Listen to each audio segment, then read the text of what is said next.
أعوذ بالله من الشيطان الرجيم بسم الله الرحمن الرحيم الحمد لله رب العالمين الرحمن الرحيم مالك يوم الدين إياك نعبد وإياك نستعين اهدنا الصراط المستقيم صراط الذين أنعمت عليهم غير المغضوب عليهم ولا الضالين بسم الله الرحمن الرحيم ياسين والقرآن الحكيم إنك لمن المرسلين على صراط مستقيم تنزيل العزيز الرحيم لتنذر قوما ما أنذر آباؤهم فهم غافلون لقد حق القول على أكثرهم فهم لا يؤمنون إنا جعلنا في أعناقهم أغلالا فيلسقون فهم مقمحون وجعلنا من بين أيديهم سدا ومن خلفهم سدا فأغشيناهم فهم لا يبصرون وسواء عليهم أنذرتهم أم لم تنذرهم لا يؤمنون إنما تنذر من اتبع الذكر وخشي الرحمن بالغيب فبشره بمغفرة وأجر كريم إنا نحن نحيي الموتى ونكتب ما قدموا وآثارهم وكل شيء أحصيناه في إمام مبين واضرب لهم مثلا أصحاب القرية إذ جاءها المرسلون إذ أرسلنا إليهم مرسلين فكذبوهما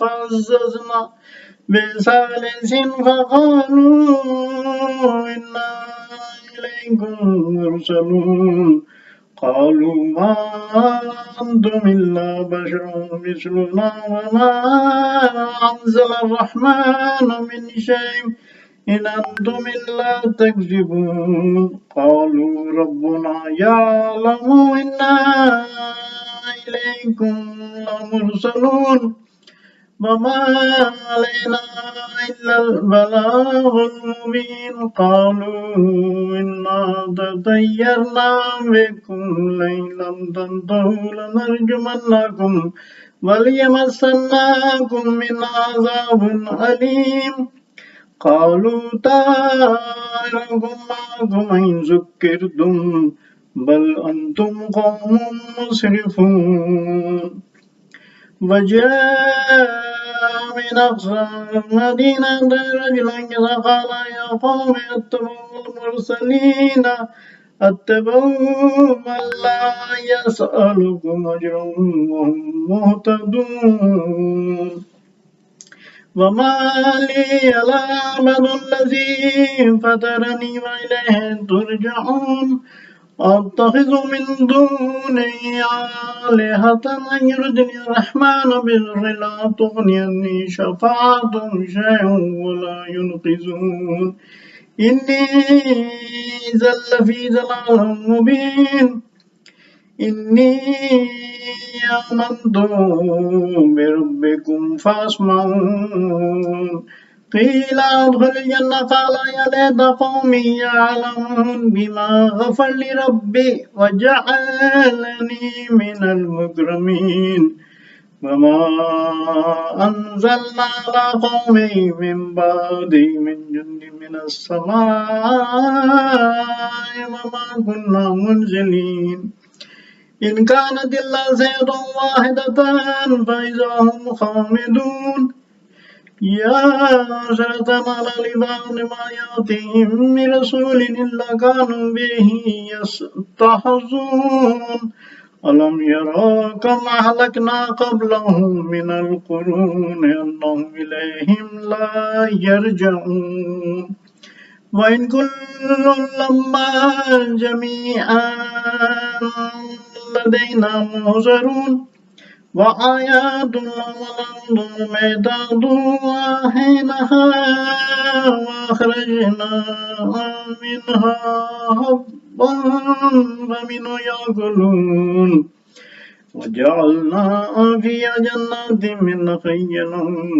وأعنابا وفجرنا فيها من العيون ليأكلوا من ثمره وما عملته أيديهم أفلا يشكرون سبحان الذي خلق الأزواج كلها مما تنبت الأرض ومن أنفسهم ومما لا يعلمون ما يعد الله لليل ونسلوه منه النهار فإذا هم مظلمون والشمس تجري لمستقر لها ذلك تقدير العزيز العليم والقمر قدرناه منازل طابق الأرجون القديم لا شمس ينبغي لها أن تدرك القمر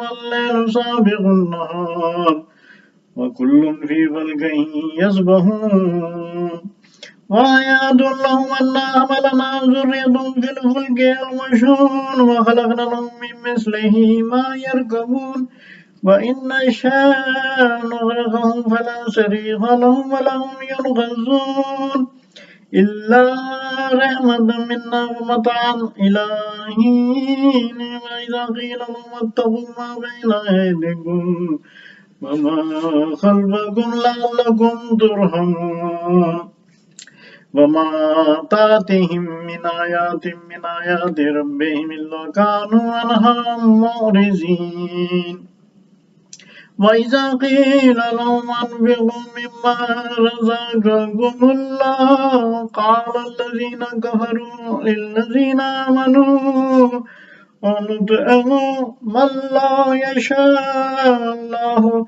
أطعما إن أنتم إلا في ضلال مبين ويقولون متى هذا الوعد إن كنتم صادقين ما ينظرون إلا زيادة واحدة تأخذهم وهم يخصمون فلا يستطيعون توصية ولا إلى أهلهم يرجعون ونفخ في الصور فإذا هم من الأجداث إلى ربهم ينسلون قالوا يا ولنا من بعثنا من مرقدنا هذا ما بعد الرحمن وصدق المرسلون إن كانت إلا سيئة واحدة فإذا هم جميعا لدينا محضرون فاليوم لا تظلم نفس شيئا ولا تجزون إلا ما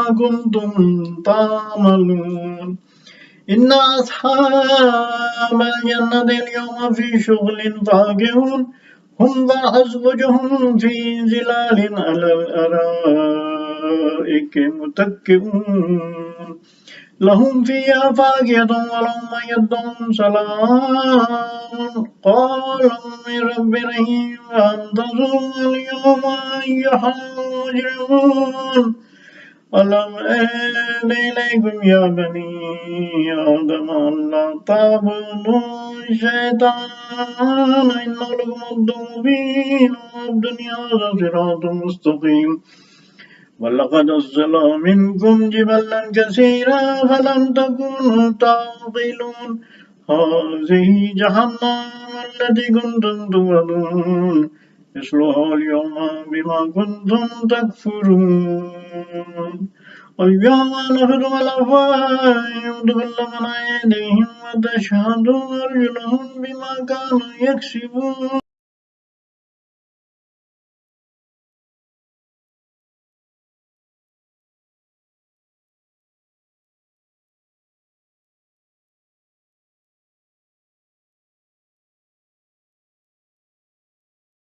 أعوذ بالله من الشيطان اللعين الرجيم. بسم الله الرحمن الرحيم.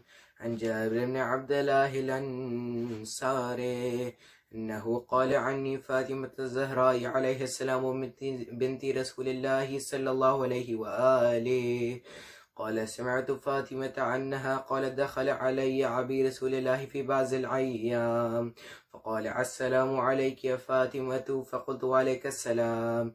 قال إني عجز في بدني ضعفا فقلت له أعوذك بالله يا أبتاه من الزعف. فقال يا فاطمة ائتيني بالكساء اليماني فغطيني به. فأتيته بالكساء اليماني فغطيته به وصرت أنظر إليه وإذا وجهه يتلألأ كأنه البدر في ليلة تمامه وكماله. اللهم صل على محمد وآل محمد.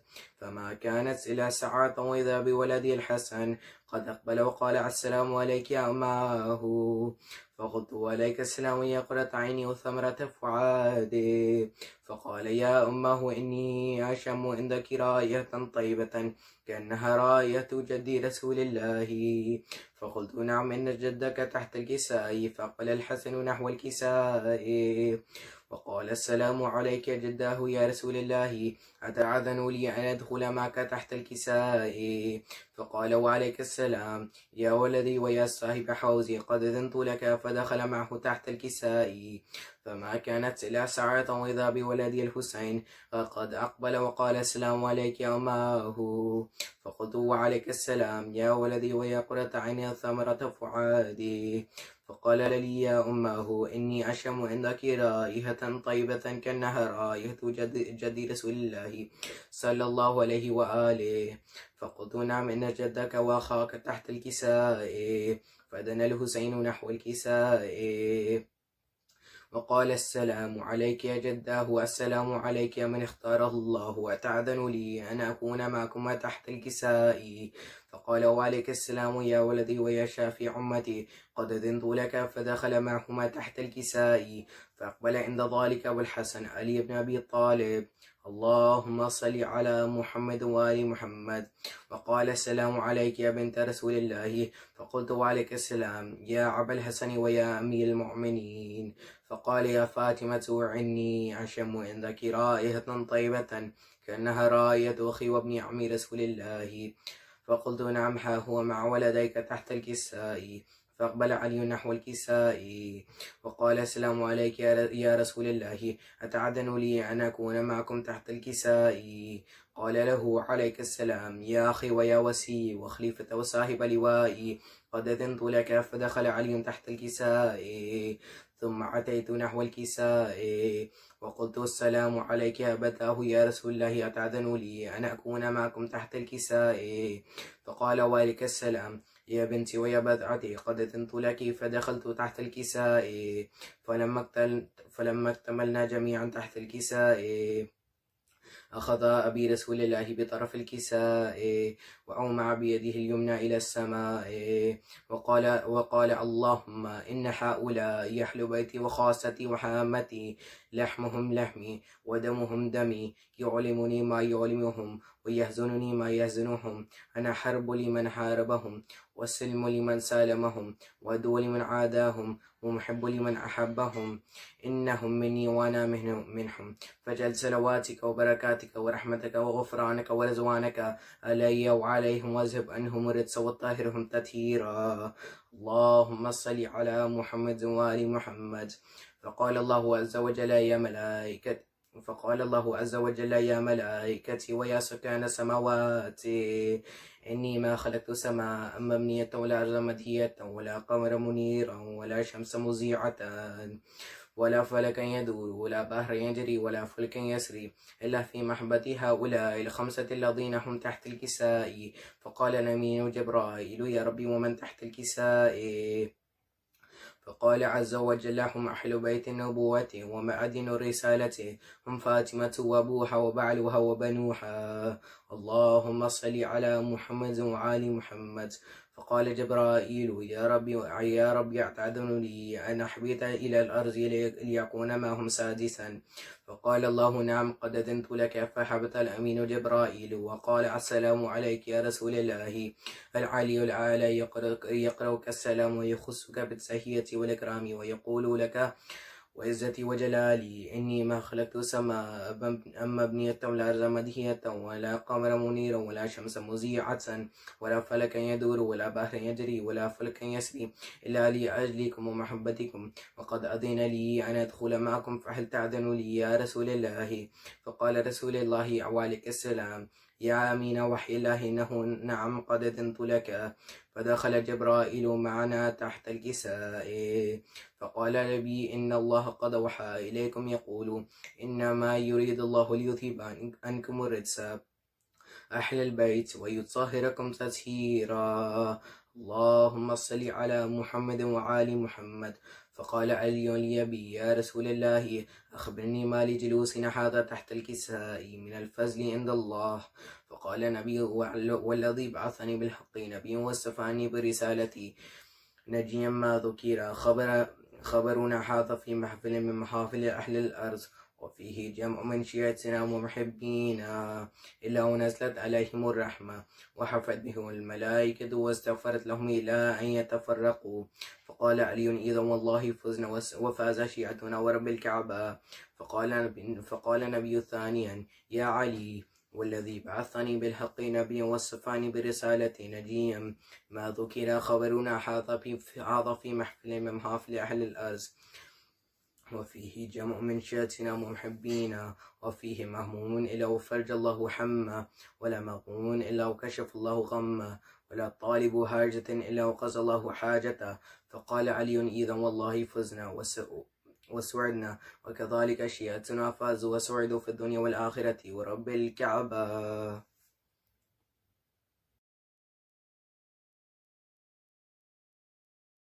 اللهم صل على محمد وآل محمد.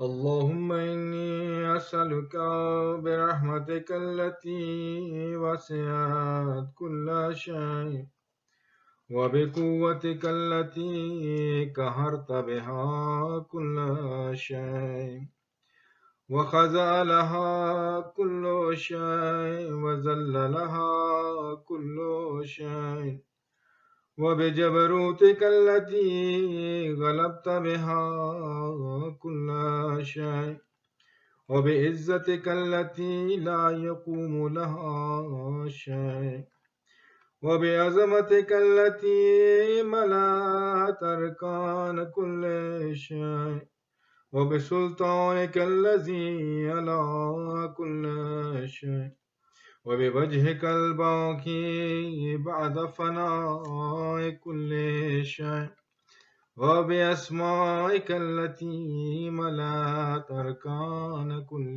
شيء وبعلمك الذي أحاط بكل شيء وبنور وجهك الذي أضاء له كل شيء.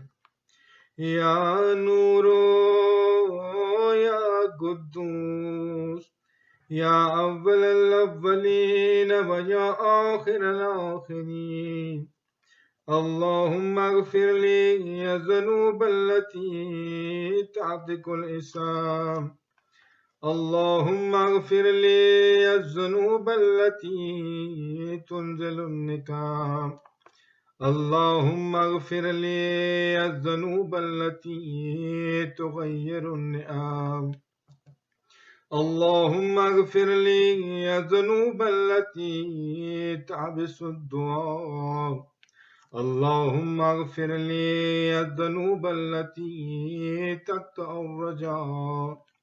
اللهم اغفر لي الذنوب التي تنزل البلاء. اللهم اغفر لي كل ذنب أذنبته وكل خطيئة أخطأتها. اللهم إني أتقرب إليك بذكرك واستشفع بك إلى نفسك وأسألك بجودك أن تدنيني من قربك وأن تعزيني شكرك وأن تلهمني ذكرك. اللهم إني أسألك سؤال خاضع متذلل خاشع متضرع أن تسامحني وترحمني وتجعلني باسمك راضيا قانعا وفي جميع الأحوال متواضعا. اللهم وأسألك سؤال من اشتدت فاقته وأنزل بك عند الشدائد حاجته وعظم فيما عندك رغبته. اللهم عظم سلطانك وعلى مكانك وخفي مكرك وزهر أمرك وغلب قهرك وجرت قدرتك ولا يمكن الفرار من حكومتك. اللهم لا أجد لذنوبي غافرا ولا لكبائه ساترا ولا لشيء من عملي الكبير بالحسن مبدلا غيرك. لا إله إلا أنت سبحانك وبحمدك ظلمت نفسي وتجرحت بجعلي وسكنت إلى قديم ذكرك لي ومنك علي. اللهم مولاي كم من كبيه سترت وكم من فاضح من البلاء أكلت وكم من سار وكيت وكم من مكروه دفعت وكم من صناع جميل لست أهلا له نشرت. اللهم أعظم بلاي وفرت بي سوء وكسرت بي أعمالي وكعدت بي أغلالي وحبسني النفعي بعد عملي وخدعتني الدنيا بغرورها ونفسي بجنايتها ومطالي. يا سيدي فأسألك بعزتك ألا يعجب عنك دعائي سوء عملي وفعالي ولا تفزعني بخفي ما اطلعت عليه من سري ولا تعاجلني بالعقوبة على ما عملته في خلواتي من سوء فعلي وإساءتي ودوام تفريطي وجهالتي وكثرة شهواتي وغفلتي.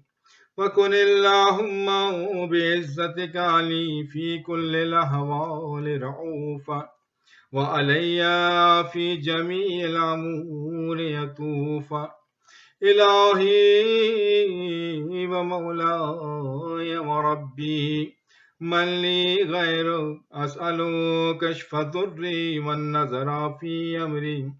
إلهي ومولاي أجريت علي حكما اتبعت فيه هوى نفسي ولم أعترس فيه من تزييني عدوي فغراني بما هوى وأسعده ولا ذلك الكذا فتجاوزت بما جرى علي ومن ذلك بعد حدودك وخالفت بعد أوامرك فلك الحمد علي في جميع ذلك ولا حجة لي فيما جرى علي في كذا.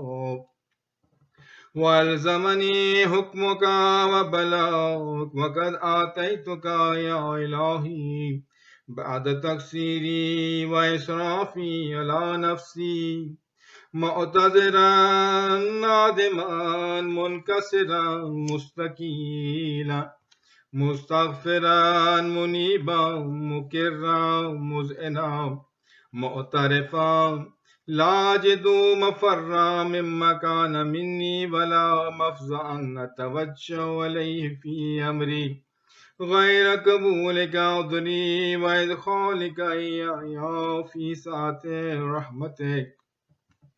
اللهم فاقبل عذري وارحم شدة ضري وفكني من شد مساكي. يا رب ارحم ضعفاء بدني ورقة جلدي ودقة عظمي. يا من بدأ خلقي وذكري وتربيتي وبري وتغذيتي، حبني لابتداء كرمك وسالف برك بي يا إلهي وسيدي وربي. أتراك معذبي بنارك بعد توحيدك وبعد من طوى عليه قلبي من معرفتك ولهج به لساني من ذكرك واعتقده ضميري من حبك وبعد صدق اعترافي ودعائي خاضعا لربوبيتك. هيهات أنت أكرم من أن تزيع من ربيت أو تبعد من أدنيت أو تشرد من آبيت أو تسلم إلى البلاء من كفيت ورحمته. وليت شعري يا سيدي وإلهي ومولاي أتسلط النار على وجوه خرت لعظمتك ساجدا وعلى ألسن نطقت بتوحيدك صادقا وبشكرك مادها وعلى قلوب احترفت بإلهيتك محققا وعلى ضمائر حوت من العلم بك حتى صارت خاشعا وعلى جوارها سعت إلى أوطان تعبدك طائعا وشعرت باستغفارك مذئنا. ما هكذا ظنوا بك ولا أخبرنا بفضلك عنك يا كريم. يا ربي وأنت تعلم ضعفي عن قليل من بلاء الدنيا وعقوباتها وما يجري فيها من المكاره على أهلها.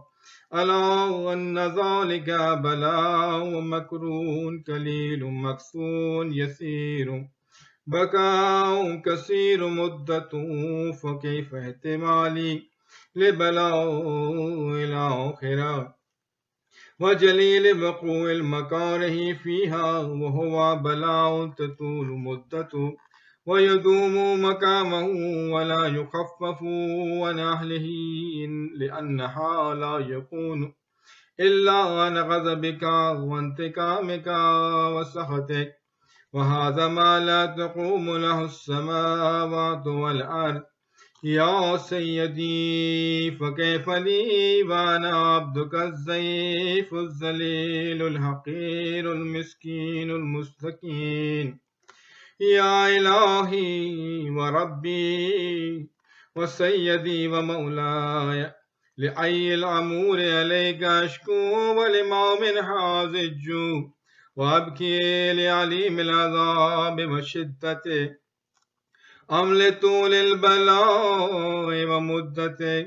فلئن سيرتني في العقوبات مع أعدائك وجمعت بيني وبين أهل بلائك وفرقت بيني وبين أحبائك وأوليائك فهبني يا إلهي وسيدي ومولاي وربي صبرت على عذابك وكيف أصبر على فراقك وهبني صبرت على حر نارك وكيف أصبر عن النظر إلى كرامتك. أم كيف أسكن في النار برجائي عفوك فبعزتك يا سيدي ومولاي أقسم صادقا لئن تركتني ناتكا ليزجن عليك بين أهلها ضجيج العاملين ولا أصرخن عليك صراخ المستصرخين ولا أبكين عليك بكاء الفاقدين ولا أنادينك عينا كنت يا ولي المؤمنين يا غاية آمال العارفين يا غياث المستغيثين يا حبيب قلوب الصادقين ويا إله العالمين أفتراك سبحانك يا إلهي وبحمدك تسمع فيها صوت عبد مسلم سجن فيها بمخالفته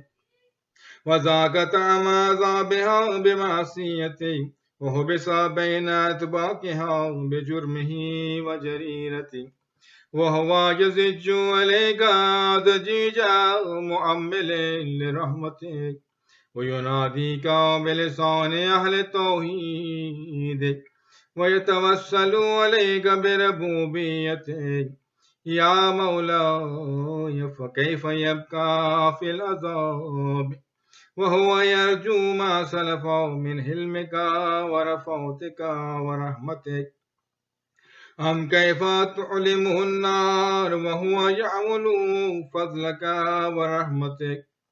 رحمتك أم كيف يؤركه لهيبها وأنت تسمع صوتا وترى مكانه أم كيف يشتمل عليه زفيرها وأنت تعلم زافا أم كيف يتكلكل بين أطباقها وأنت تعلم صدقا أم كيف تجر زبانيتها وهو يناديك يا رب أم كيف يرجو فضلك في إتكه منها فتتركه فيها هيهات ما ذلك الظن بك ولا المعروف من فضلك ولا مشبع لما عملت به الموحدين من برك وإحسانك وباليقين يقطع لولا ما حكمت به من تعذيب جاهديك وكذيت به من إخلاد معاندي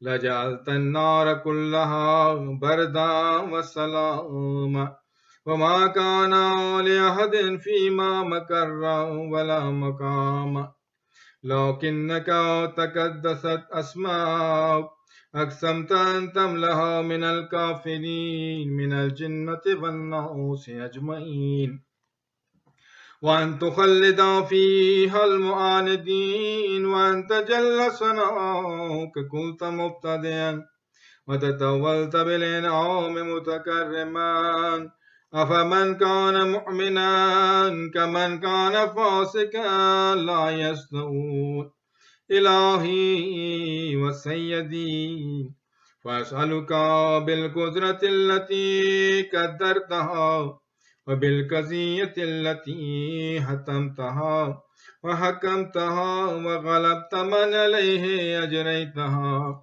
أن تهب لي في هذه الليلة وفي هذه الساعة كل جرم أجرمت وكل ذنب أذنبت وكل كبيه أسررت وكل جهل عملته كتمته أو أعلنت أخفيته أو أظهرته وكل سيئة أمرت بإثباتها الكرام الكاتبين الذين وكلتهم بحفظ ما يكون مني وجعلتهم شهودا علي مع جواره وكنت أنت الرقيب علي من ورائهم والشاهد لما خفي عنهم وبرحمتك أوفيت وبفضلك سترت وأن توفر حظي من كل خير أنزلت أو إحسان فضلت أو بر نشرت أو رزق بسطت أو ذنب تغفر أو خطأ تستر يا ربي يا ربي يا رب يا إلهي وسيدي ومولاي ومالك ركي يا من بيدي ناصيتي يا عليما بضري ومسكنتي يا خبيرا بفقري وفوكتي يا ربي يا ربي يا رب أسألك بحقك وقدسك وعظم صفاتك وأسمعك أن تجعل أوقاتي في الليل والنهار بذكرك معمورا وبخدمتك موصولا وأعمالي عندك مقبولا حتى تكون أعمالي وأورادي كلها وردا واحدا وحالي في خدمتك سرمدا يا سيدي يا من عليه مؤولي يا من عليه شقوت أهوالي يا ربي يا ربي يا رب كوّي على خدمتك جواره واشدد على العظيمة جوانه وهب لي الجد في خشيتك والدوام في الاتصال بخدمتك حتى أسرها إليك في ميادين السابقين وأسري عليك في المبادرين وأشتاق إلى قربك في المشتاقين وأدنو منك ذنوب المخلصين وأخافك مخافة الموقنين واجتمع في جوارك مع المؤمنين اللهم ومن أرادني بسوء فارد ومن قادني فكد واجعلني من أحسن عبيدك نصيبا عندك وأقربهم منزلة من وأخصهم زلفة لديك فإنه لا ينال ذلك إلا بفضلك وجدني بجودك وعطف علي بمجدك واحفظني برحمتك واجعل لساني بذكرك لهجا وقلبي بحبك متيما ومن علي بحسن إجابتك واكلني يسرتي واغفر لي زلتي فإنك قضيت على عبادك بعبادتك وأمرتهم بدعائك وزمنت لهم الإجابة وعليك يا ربي نسبت وجهي وإليك يا ربي مددت يدي وبعزتك استجب لي دعائي وبلغني مناي ولا تقطع من فضلك الرجاء واكفني شر الجن والإنس من أعدائي يا سريع الجزاء اغفر لمن لا يملك إلا الدعاء فإنك فعال لما تشاء يا من اسمه دواء وذكره شفاء وطاعته غنى ارحم من رأسه ماله الرجاء وسلاحه البكاء يا صابغ النعم يا دافع النكام يا نور المستوحسين في الظلام يا عالم لا يعلم صل على محمد وآل محمد وافعل بما أنت أهله وصلى الله على رسولك والأئمة الميامين من عليك وسلم تسليما كثيرا اللهم صل على محمد وآل محمد.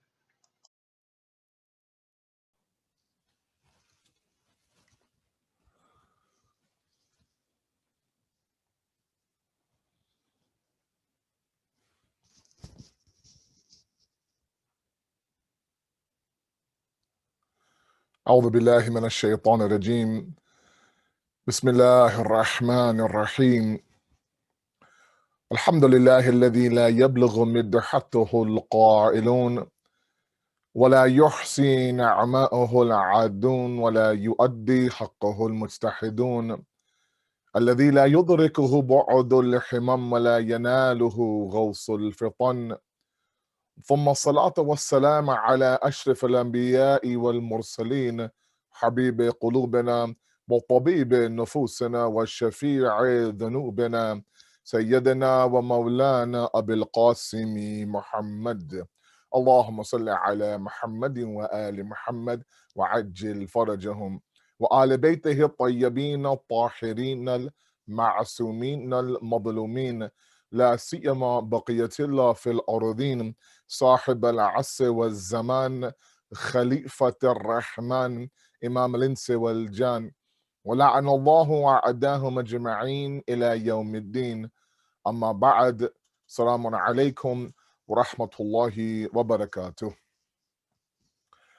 Welcome to one more of our classes on Adab al-Salah of Imam Khomeini rahmatullah alayh. We have been now, for the past little while, examining this book every week on Thursday nights for about half an hour, looking at various topics within this discussion. We have reached now the second discourse of this book, known as the actual Adab al-Salat. We spent a substantial amount of time on the first discourse, or the first half of the book, which was known as the Adab Qalbiyah, those things that are required as a prerequisite now to ensure that our salat is a form of mi'raj, ascension, migration, hijrat. Otherwise, it becomes just a physical act. We go up and down for a few minutes and that's about it. And so for the past little while now, we have entered now the actual parts of salat. We spent 4 or 5 chapters on wudu and ghusl and taharat. And last week we began the discussion on libas, on clothing inside of salah.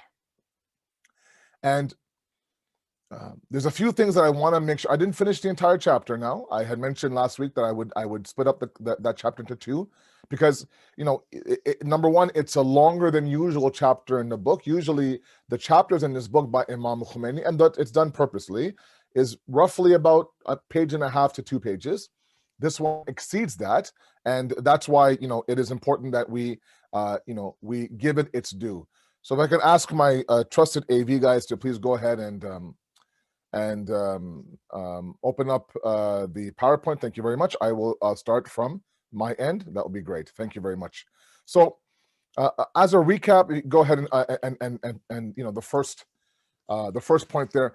As a recap from last week, we spent a substantial amount of time, if you remember, the first half of the class, making this connection between the mind, the body, and the spirit. It was an essential discussion that Imam Khomeini spends almost the first half of this chapter.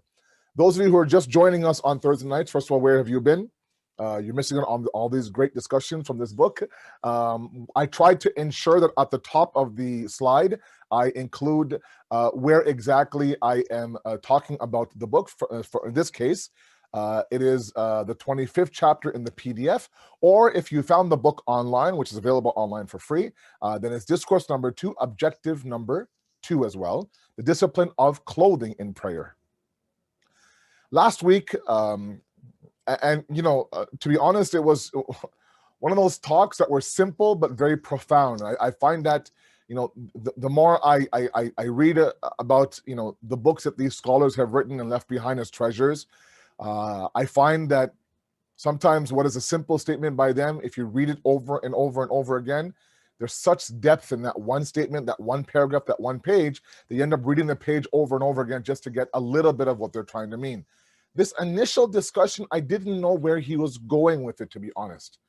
I know that, and by now, those of you who have been regulars with me on Thursday nights, you know that he goes very kulli and then he funnels down into the actual discussion. Did the exact same thing with wudu. His initial discussion was on purity, on taharat, of the body, the soul being clean, this and that. And then he went down to water, then finally went down to wudu and ghusl. The same idea here last week.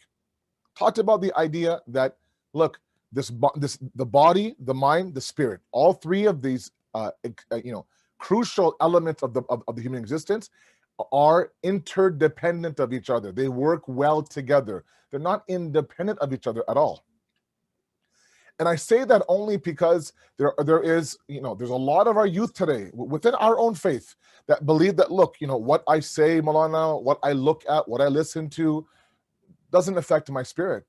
I believe in Allah. I'm a spiritual guy, but what I do on the outside, or why does God need to dictate to me in my physical realm that, fast this way, pray this way, for example, don't look at this, don't listen to this, don't eat this, right? It seems like a very controlling religion. And those are people that don't quite understand the spirit and the body go hand in hand. And that barzakhi element, that middle element being the mind or the emotion or the intellect, all play a crucial role. And remember, I talked about the external to the internal, right? That sometimes, when we have an outward experience, when we look at something, or God forbid, in the negative way, we actually experience trauma growing up. That trauma manifests itself sometimes in the spirit a little bit later on in our life, where now our spirit is deflated. We have a defeatist mindset. All those things come from a very physical act of trauma, be it, God forbid, physical abuse, or, we are hearing words that are said about us, by our parents sometimes, our siblings, our friends growing up, people that we respect that would sit there and tell us that we'll amount to nothing, we're zero, quieting us, making us feel invisible. All those things have a funny way of creeping back up in our life, sometimes 15, 20 years down the road in different areas, right? So this whole process is external to eternal. Now, why is that important? Because when we further along this discussion now, you'll note, and my second point now, please, to my AV guys, you'll notice now that when he establishes this very critical connection between the three, he then moves towards a balance. And, as a general rule, those of us who have been blessed to belong to the school of thought of the Ahlul Bayt, our moms and our dads taught us about Imam Hussein and his love and sacrifice. Our parents, dressed us up on Ghadir. We made sure, for example, the day of Ashura was, a unique day in terms of how we approached it. We made sure that Ghadir was, the Eid al-Akbar, the grandest of all Eids. All these things were there. We made sure we understood the Ahlul Bayt. All of that, I think that, if I can say this, we should have an immense amount of pride in it. And sometimes I tell you, I don't see that pride inside of our youth. I see a lot of questioning, because naturally when you are the minority within the minority, then, naturally you have this, what's called ahsas-e kamtari, sometimes you say in Urdu, this, this inferiority complex. So you feel the need to explain everything. From, Muharram to, to why I open my fast 15 minutes later than everybody else, why this, why that. After a while, if you're not firm in your deen, you begin to forget anybody else. You begin to question the very deen that others question to you. So every Muharram now, I get the same question: how can I explain to a non-Shia what matam is, Maulana? My answer is always, look, for a second, forget them. Do you understand what we're doing in Azadari? That's one example, right? So in this school of thought of the Ahlul Bayt, one thing that I've realized, and maybe a little bit, later on in my life, there is this obsession with achieving a balance. I haven't seen it in any school of thought within Islam. I haven't seen it in any other major religion. This outright rejecting of any extremism, even be it those things that we are, those things that are pure in nature, but we are actually going towards the extreme. I'll give you an example, okay? Humbleness, humility. I think I mentioned this a couple weeks ago. Humbleness, of course, is a beautiful trait. Having humility is a beautiful trait, but there's limits to that, right? Islam says be there for people, but don't be zalil, don't be a doormat, right? Give to people, but not at the expense of now you putting you and your family at danger. Serve the community, but not at the expense of the fact that your duties at home are being neglected. Your family is complaining, your spouse, complains, your kids complain, but you're at the center, almost every single day, right? Or you're giving away everything and it's a very grand, noble cause, but you're feeding others while your kids themselves are going to sleep hungry. There's a limit to those things. Okay, it goes back to a balance. He talks about a balance. And in this entire second half of this chapter 25 in the PDF, he talks about the balance inside of clothing. And again, you would think that, look, Imam, did you really need to spend a half of a chapter talking about actual clothing? And the answer is yes, because the way he presents it is absolutely beautiful. It's beautiful. Okay. So, the third point there is that he talks about, from elaborate clothing to wearing rags. Both of them, he says, is extreme, and both of them are rejected in Islam. Okay, remember, the first point now from last week, right? External, internal, how you look, the colors you wear, all these things, small things that are mustahab now, combing your beard for the men, between salat. So I said that some ulama have a comb inside their janamas, right? The Prophet of Allah looking at a mirror or reflection on his way out. Imam Ali's hadith that when part of the solution towards grief and sorrow is to wear nice clothing. What is that connection between looking good and feeling good? Obviously, there's a connection there, right? External, internal. Your body looks good. It tells the spirit now becomes uplifted. Okay? But same idea. When you begin now to wear elaborate clothing, and this is not a fit class. I'm not going to describe to you what does that mean, Asibai? Can I wear this? Is this halal, haram? That's a different discussion. Those things that are luxurious clothing, when you begin to wear that on a continuous basis, absolutely affects the soul. Okay. At the same time, again, the balance, guys. At the same time, Islam does not allow you to walk around with rags and patched up clothing. I've mentioned this story from Imam Ali's life several times, and it just speaks volumes to me that there was a Shia of Imam Ali, or a follower or lover of Imam Ali, who approaches him, and he's dressed up in patched up clothing. His shirt is patched up, his pants are worn out, they're patched up, his shoes are all tied up. And now he approaches, and now he's standing there in front of Imam Ali in this state.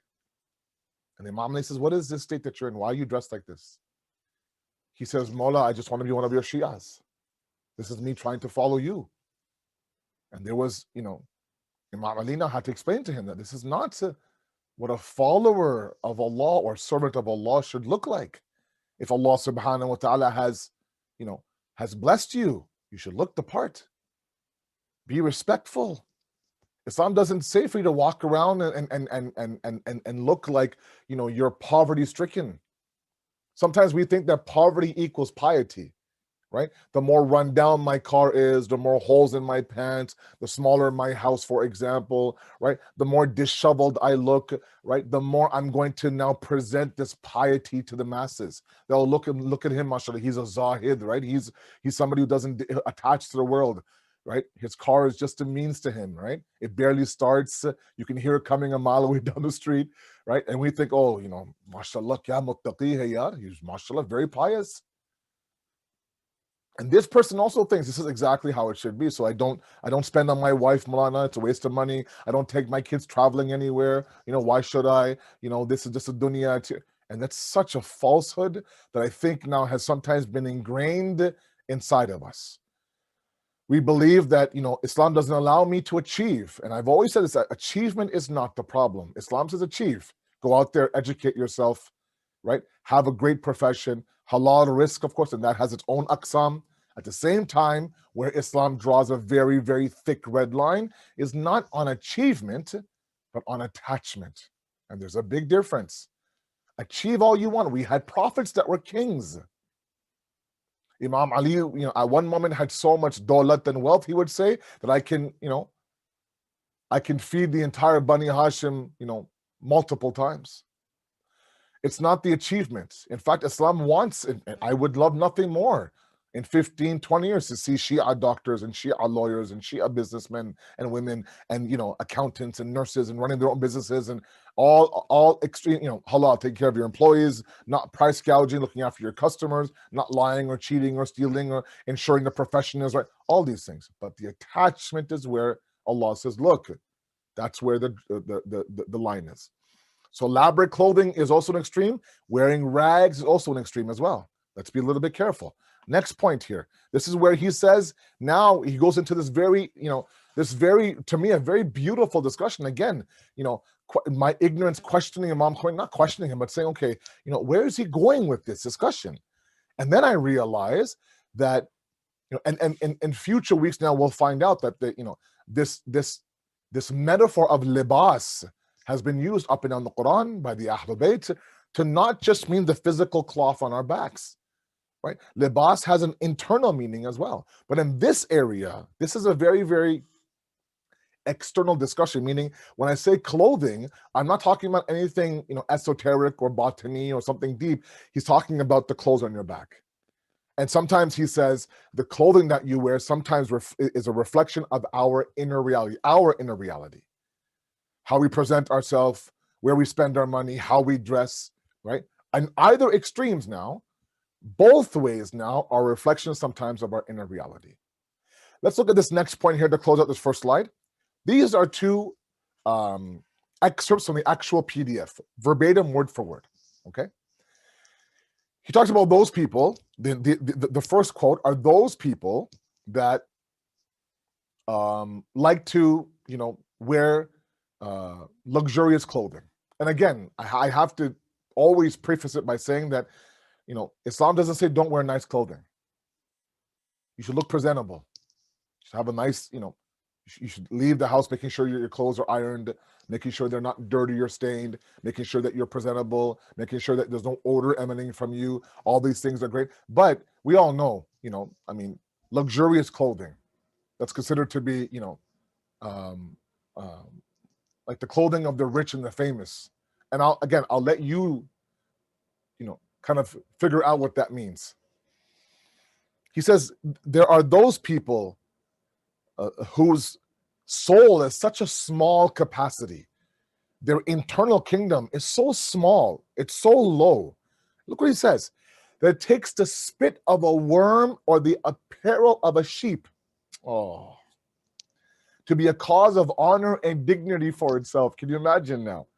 How low do you think of yourself? That if you want to be honored and dignified, you don't look towards your a'mal or your belief or your maktab or your school of thought or your own actions or what kind of father you are, or husband you are, or what kind of child you are to your parent. None of that matters. The spit of a worm is what? The spit of a worm is silk, right? Look up how they make silk. It's made out of an animal saliva. The best clothing in this dunya comes from the saliva of an animal, right? Wool jackets and, you know, cotton shirts and, you know, down jackets and down pillows, all the luxurious stuff that costs thousands and thousands of dollars is nothing but the hair off the sheep's back. This is what the dunya has to offer. This is the best of the dunya. And these are people, he says, who, you know, who drape themselves in the rich and the who want to look like the rich and famous, who have such a small zarfiyat, a small capacity inside their soul, that they look to the spit of a worm or the wool of a sheep to dignify them. He's, you know, he says, I feel sorry for these people. They're you know, they're miserable. They put on this facade in front like, yeah, I'm successful, I live a luxurious life. Meanwhile, you know, it's pitiful now to walk around, you know, draped in gold and for men, or draped in silk for men, and this and that, and look to be dignified on what's on the outside. Baba, your respect is what's on the inside. Leave that up to Allah. وَلِلَّهِ الْعِزَّةُ وَلِرَسُولِهِ وَلِلْمُؤْمِنِينَ. That, you know, that like Izzat is the exclusive property of Allah. Allah will give it to the Prophet and the believers. Let him handle that. You don't need to do that. So now we go towards this way. Fine. If I'm not going to wear the luxurious, let me at least, you know, rags and riches. He says, wait, even that's a problem as well. And then he says number two. But look at the approach of Imam Khomeini. Again, very, very beautiful, very irfanic, very mystic. So wretched he is that out of all the degrees of knowledge and taqwa and spiritual perfections, he suffices himself with rough and shabby wares, clothing, unaware of thousands of his big faults, the biggest of which is this very bad effect resulting from these clothes. Remember, I talked about the fact that there are some people who purposely now wear patched up clothing and drabby, shabby wear, as he says in the book. Okay, because they want someone to ask, or maybe come across like, oh, look how pious this person is. He doesn't care about where he shops for his clothes. He thinks, again, like that person who approached Imam Ali wearing patched up clothing, tying up his shoes with a rope, that this is what a Shia is, this is what a muttaqi is. And they're only obsessed with, the appearance of the taqwa. Meanwhile, inside there's 1,000 faults of them that require more attention than patching up your clothing to at least bidahir look like you're pious to the masses. That's also a problem. That's actually, it's funny. It's actually called, riyah in reverse, right? Where, you're draping yourself in difficult clothing to look like you are more pious than you actually are. It's a lot of effort you're putting in, right? And he says both of them are a problem, right? Which goes back to a balance. And again, the balance can be achieved, like I said, by what the common view is. Okay, but sometimes and I'll say this, and I hope it's not taken the wrong way. Sometimes I look at some of the ulama, like when the rahbar has his meetings, or when there's a dars akhlaq I would attend in Qom, and the abba and qaba that they wear is very respectable. You would never see holes or it's wrinkled, or there's always this presentation by some of the highest marajih of the fact that, look, I have self-respect, and if I am an ambassador and a sign and a representation of the deen, then I want to make sure that through my external appearance that I of course have respect, or I earn the respect of the deen. That maybe because of my external appearance, they might have respect for Islam, right? And I found it to be incredible sometimes. My teachers would sometimes point out. I remember one time in a class, they would point out that, did anybody catch the statement of the rahbar yesterday on TV? Yeah, we did. Did you take notice of the abba he was wearing? And we didn't, of course not. He said that abba was, sometimes purposely worn because he's on national television and he wants to set forth an example. Now, many of you might ask, what about Imam Ali tying shoes with rope, right? What about all of that? And it's at that moment where his role was something else. Imam Ali's, he had to look at the lowest of the lowest in society, and make sure that he goes one notch lower than them. So at least the beggars of Kufa or Medina will look to Imam Ali. Says, things are bad for us, but at least we're not tying our shoes with rope like Ali is. That's a different maqsad he had at a different era, right? So many of you might think, how come today's marajih aren't doing that? Well, that's a different era today, which requires a different presentation. Khair. So the idea here is that he goes, he elaborates on the idea that either form of clothing is not accurate. Now, in the second slide, let me share with you a couple of traditions, okay? To understand the importance of clothing that you wear. Okay, I think back to growing up and my father marhum, my mother, they would they'd be adamant about what to wear for majlis. If people are coming over, sometimes I'd have to change my shirt and my pants several times, my socks for sure several times. Go upstairs, make sure you wash your face with soap, comb your hair, put on some cologne, this and that. Who's coming over? Doesn't matter who's coming over. It could be it could be my brother, it could be anybody, but have some respect. Right? Someone comes down and God forbid, like a t-shirt and some shorts and ripped up, stained up shirts, and there's a barbecue sauce stain on your shirt, and the person's like, fine. I mean, I know that we're close, but at least put a comb through your hair. Imam Sadiq has a couple of traditions. Alayhi salatu wasalam. Allahumma salli ala Muhammad wa ala Muhammad. It says Allah becomes angry with one's getting famous through clothes. Okay? Gets angry. Again, points to the fact that if you want this shu'rat, this respect, bury yourself in the ocean of Allah. Let Allah give you this fame. Nowadays, this sasti shu'rat, this very cheap fame, right? This 15 seconds of fame that we have, right? I want a subscriber, a subhai, I want a follower, I want, this and that, blah, blah, blah. It's destroying us. God says, look, if you are consumed with hiding your sins and hiding your faults, also be consumed with hiding your good deeds as well.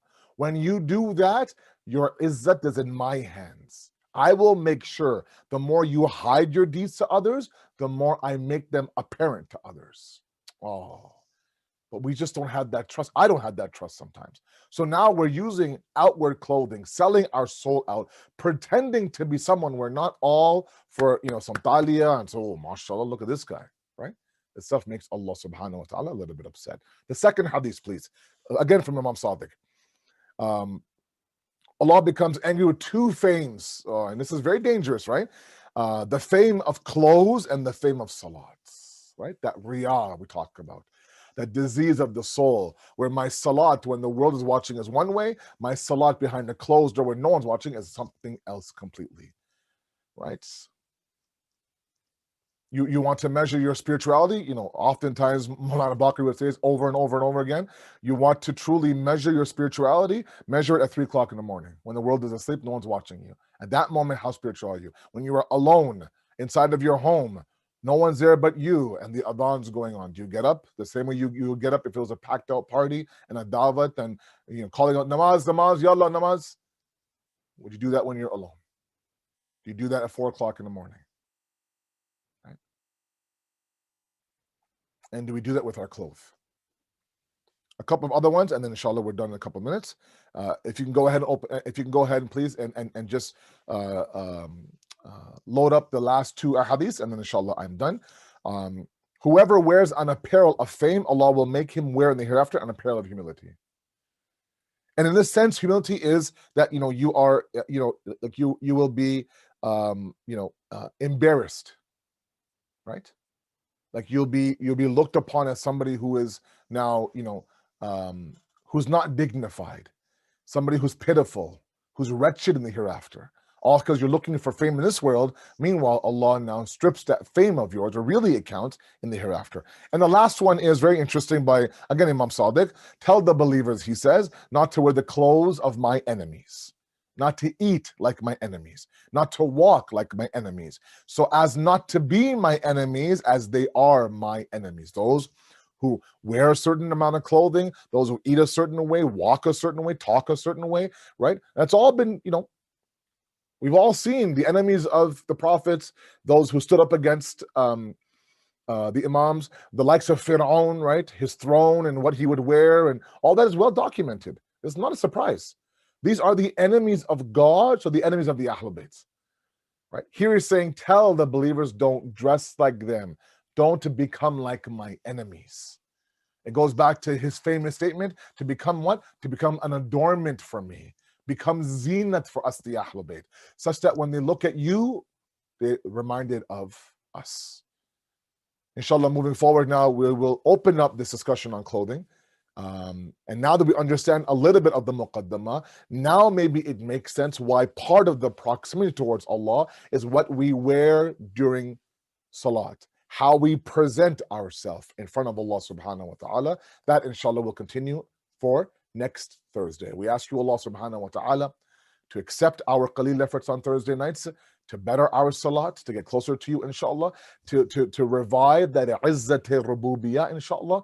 We ask you, Allah subhanahu wa ta'ala, Shab al-Jum'ah, to bless our marhumin, make their hayat barzakhi easy, inshallah. And of course, on the night of Friday, our one dua is to allow us to be worthy of the zuhur of Imam al-Zamana and allow us to stand beside him during his mission. Thank you very much. Wassalamu alaikum wa rahmatullahi wa barakatuh.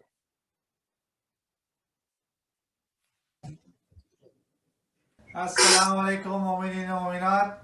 Thank you so much for joining us during this Shab Jummah broadcast.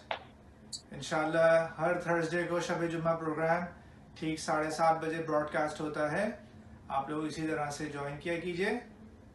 مومنین آپ لوگوں کو جیسا کہ معلوم ہے کہ رجب کے مہینے کا آغاز ہونے والا ہے، اس حوالے سے کچھ ہمارے پاس پروگرامز کی اناؤنسمنٹس ہیں. انشاءاللہ کل بروز جمعہ 12 فروری شام 7:30 بجے جشن ولادت امام محمد باقر علیہ السلام، اللہم صلی علی محمد وآل محمد، جشن براڈ کاسٹ ہوگا اور ایز یوزول 7:30 PM پہ اسی یوٹیوب چینل پہ براڈ کاسٹ ہوگا. آپ لوگ سب انشاءاللہ جوائن کیجئے. شکریہ. اور مومنین آن دا 14th of February بروز اتوار 14 فروری ٹھیک 7:30 بجے مجلس شہادت امام علی نقی علیہ السلام، اللہم صلی علی محمد وآل محمد، مجلس شہادت برپا کی جائے گی اور پروگرام کا programme online broadcast ہوگا. آپ لوگ پلیز جوائن کریں. شکریہ. مومنین ٹیکس ریسیٹس کے حوالے سے اناؤنسمنٹ ہے، جیسا کہ ہم نے اس سے پہلے بھی اناؤنس کیا کہ ٹیکس ریسیٹس آر ریڈی اور میل آؤٹ ہو چکی ہیں. اور اگر آپ لوگوں کو by next week tax receipts by mail receive نہ ہو تو آپ لوگ treasurer@cig.ca پہ ای میل کر سکتے ہیں. مومنین around 180 receipts are ready but they are being held back کیونکہ ہمارے پاس ایڈریس کی ڈیٹیلز کمپلیٹ نہیں ہے، خصوصاً وہ مومنین جنہوں نے ای ٹرانسفر کیا and if they did not include their mailing address then we have their or our treasurer has their tax receipts. تو آپ لوگ یہ ذہن میں رکھیے اور اس طرح سے اگر آپ کو by next week tax receipts نہیں پہنچتی ہیں تو آپ لوگ پلیز treasurer@cig.ca پہ ای میل کریں. اور when you send us the email please include your full name, your mailing address, your contact number and also if possible your proof of payment email. تو اس طرح سے it will be easy for our treasurer's desk to quickly resolve the issue and provide you with your tax receipt. Thank you so much. مومنین آپ لوگوں سے گزارش ہے کہ ایک دفعہ سورہ الحم اور 3 دفعہ سورہ اخلاص کی تلاوت فرمائیں فار روشن علی راشد. الفاتحہ.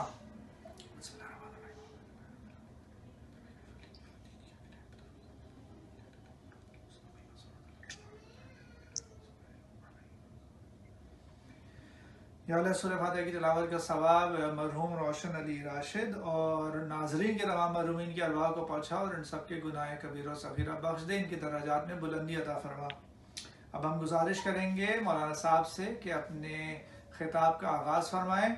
پر محمد و آل محمد صلوات. اللہم صلی علی محمد و آل محمد وعجل فرجہم.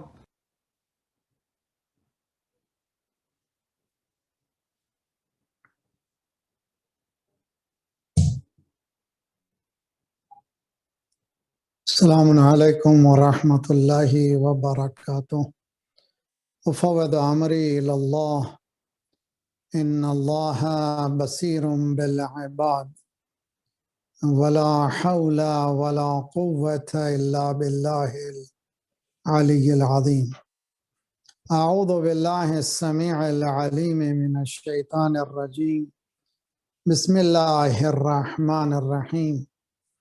الحمد للہ علی ما انعم ولہ الشکر علی ما الہم والصلاة والسلام علی جمیع الانبیاء والمرسلین سیما خاتمہم واشرفہم حبیبہ وخیرتہ من خلقہ وحافظ سرہ ومبلغ رسالاتہ ابی القاسم محمد.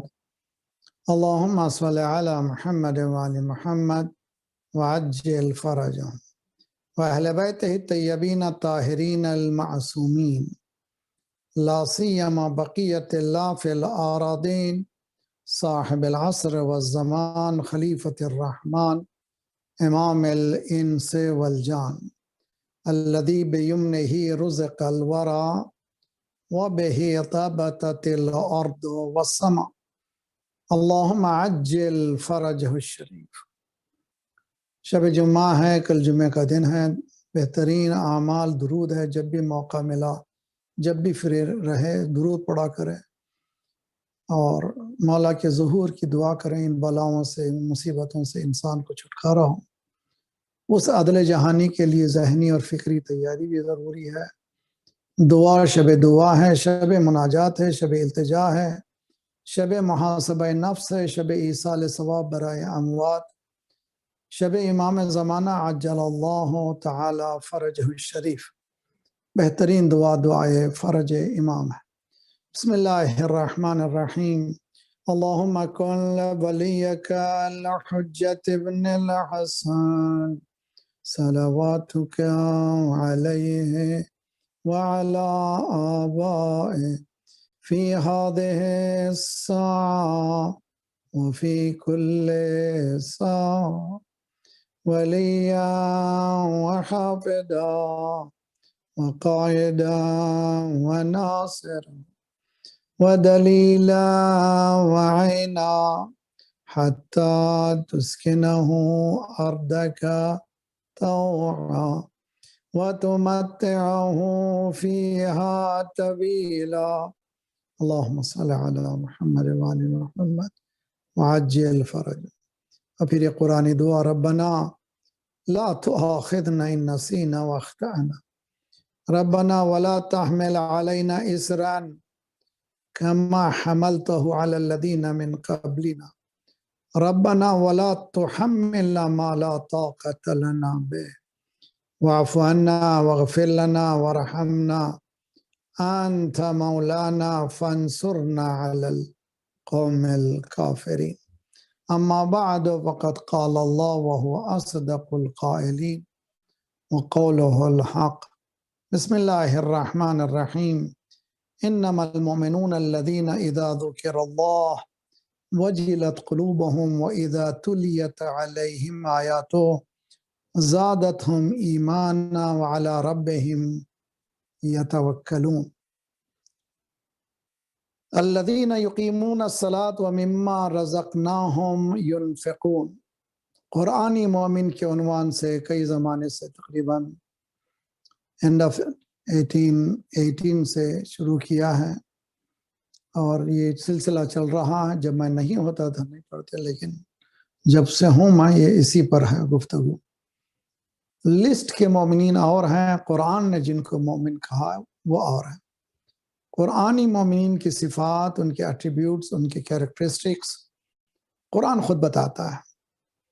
ہم نے ابتدا میں سورہ مومنین کی جو 23واں سورہ ہے اس کی ابتدائی آیتیں مومن کی ڈسکرپشن بتائی تھی، اس سلسلے میں گفتگو کی تھی۔ یہاں چند ہفتے سے یہ سورہ انفال کی دوسری اور تیسری آیت بتائی جا رہی ہے، جس میں حصر مومن ہے۔ حصر مومن یعنی بس مومن یہی ہے۔ کون ہے بس؟ انما المؤمنون، کون ہے یہ لوگ؟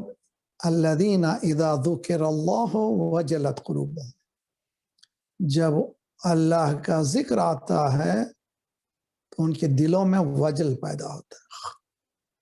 وجل کہتے ہیں ایک ایسی دھڑکن جو اپنے محبوب کی ملاقات پر آواز پر آتی۔ وَإِذَا تُلِيَتْ عَلَيْهِمْ آیاتُ، جب ان کے سامنے آیتوں کی تلاوت ہوتی ہے، زادتہم ایمانا، ان کے ایمان میں اضافہ ہوتا رہتا، یعنی ان کا ایمان اسٹیٹک نہیں ہے، ڈائنامک ہے۔ وَعَلَىٰ رَبِّهِمْ يَتَوَكَّلُونَ، وہ کسی پہ بھروسہ نہیں کرتے سوائے اپنے رب کے۔ توکل کے بھی شرائط ہیں، وہ بھی کچھ بیان کیے گئے ہیں۔ پھر اس کے بعد نشانی ہے الذین یقیمون الصلاۃ۔ یہ مومنین کون ہیں؟ جو نماز کو قائم کرتے ہیں۔ قیام نماز کے سلسلے میں ہم نے 6 ہفتے سے زائد اس پہ صرف قیام پہ کہا ہے، اور پھر یہاں پر روکتے ہیں ہم، اور بہت سی باتیں، لیکن شاید آپ حضرات بور ہو جائیں گے مسلسل سنتے سنتے، اسی لیے ضرورت ہے کہ آگے بڑھیں۔ وَمِمَّا رَزَقْنَاهُمْ يُنْفِقُونَ، ان قرآنی مومنین کی نشانی یہ ہے جو کچھ بھی انہیں دیا جاتا ہے، جو بھی رزق عنایت ہوتا ہے، اس کا انفاق کرتے ہیں۔ رزق کا تصور ہمارے ذہنوں میں نان و نفقے سے الگ کر آتا ہی نہیں ہے. یعنی روٹی پانی اس سے زیادہ ہمارے ذہنوں میں رزق نہیں ہے جس کو سسٹیننس کہتے ہیں. لیکن عربی میں اسلامی زبان میں رزق، قرآنی زبان میں رزق بہت سی چیزیں ہیں، بہت سی چیزیں ہیں. جیسے علم بھی ایک رزق ہے، ہدایت بھی ایک رزق ہے، حتی زیارت بھی ایک رزق ہے. ورزقنا زیارت الحسین، مالک ہمیں زیارت حسین رزق عنایت فرما، یعنی نصیب فرما. تو رزق عربی میں لامحدود چیزیں ہیں. اسی لیے قرآن یہاں کہتا ہے وَمِمَّا رَزَقْنَاهُمْ. کوئی یہ نہیں کہہ سکتا کہ میرے پاس دولت نہیں تھی اس لیے میں نہیں دیا. جو بھی اللہ نے تجھے دیا ہے اس کا انفاق کرو.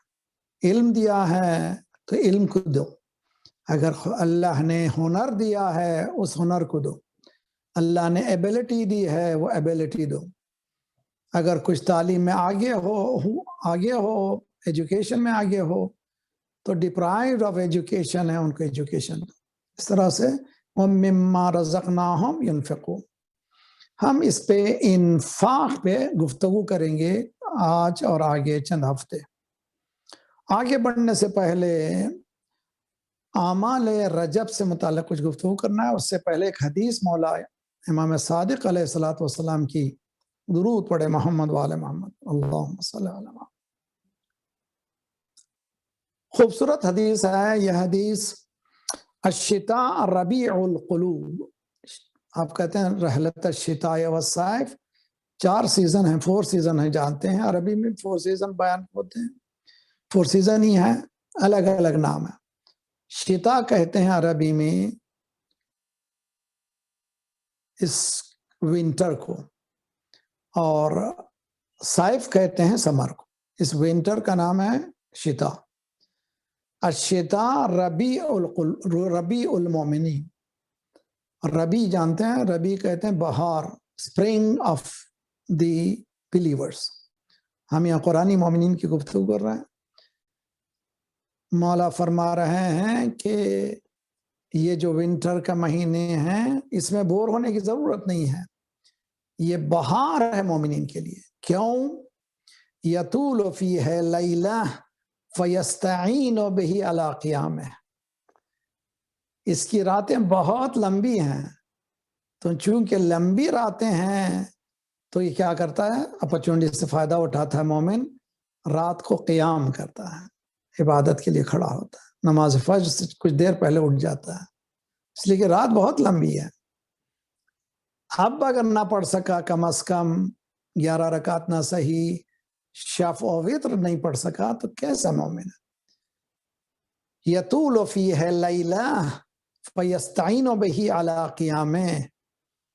اس میں راتیں لمبی ہوتی ہیں تو کیا کرتا ہے، استعانہ کرتا ہے، مدد مانگتا ہے. کیسے؟ اللہ سے قیام کر کے، یعنی عبادتوں کے لیے کھڑا ہوتا ہے. وَيُقَصِّرُ فِيهِ نَهَارَهُ فَيَسْتَعِينُ بِهِ عَلَى صِيَامِهِ. دن چھوٹے ہیں، آپ جانتے ہیں کہ لاسٹ منتھ جو گزرا صرف 9 آورز کا دن تھا، اب ذرا سا کچھ بڑا ہے.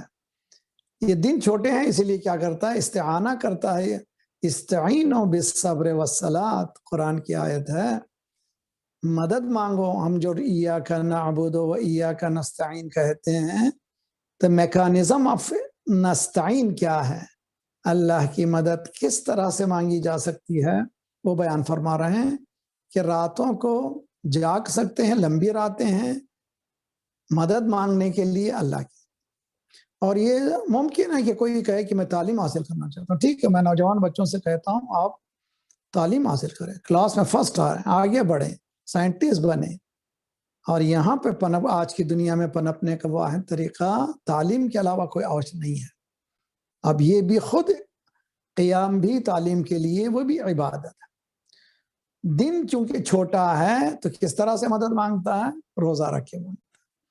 بہترین زمانہ ہے روزوں کا، یہ امام کی حدیث ہے. آپ جانتے ہیں کہ شب قدر کی ابتدا رجب سے ہوتی ہے. ہم یہ سمجھتے ہیں کہ شب قدر اس رات کو ہے، یقیناً اس رات کو ہے، لیکن اس کی ابتدا ہے.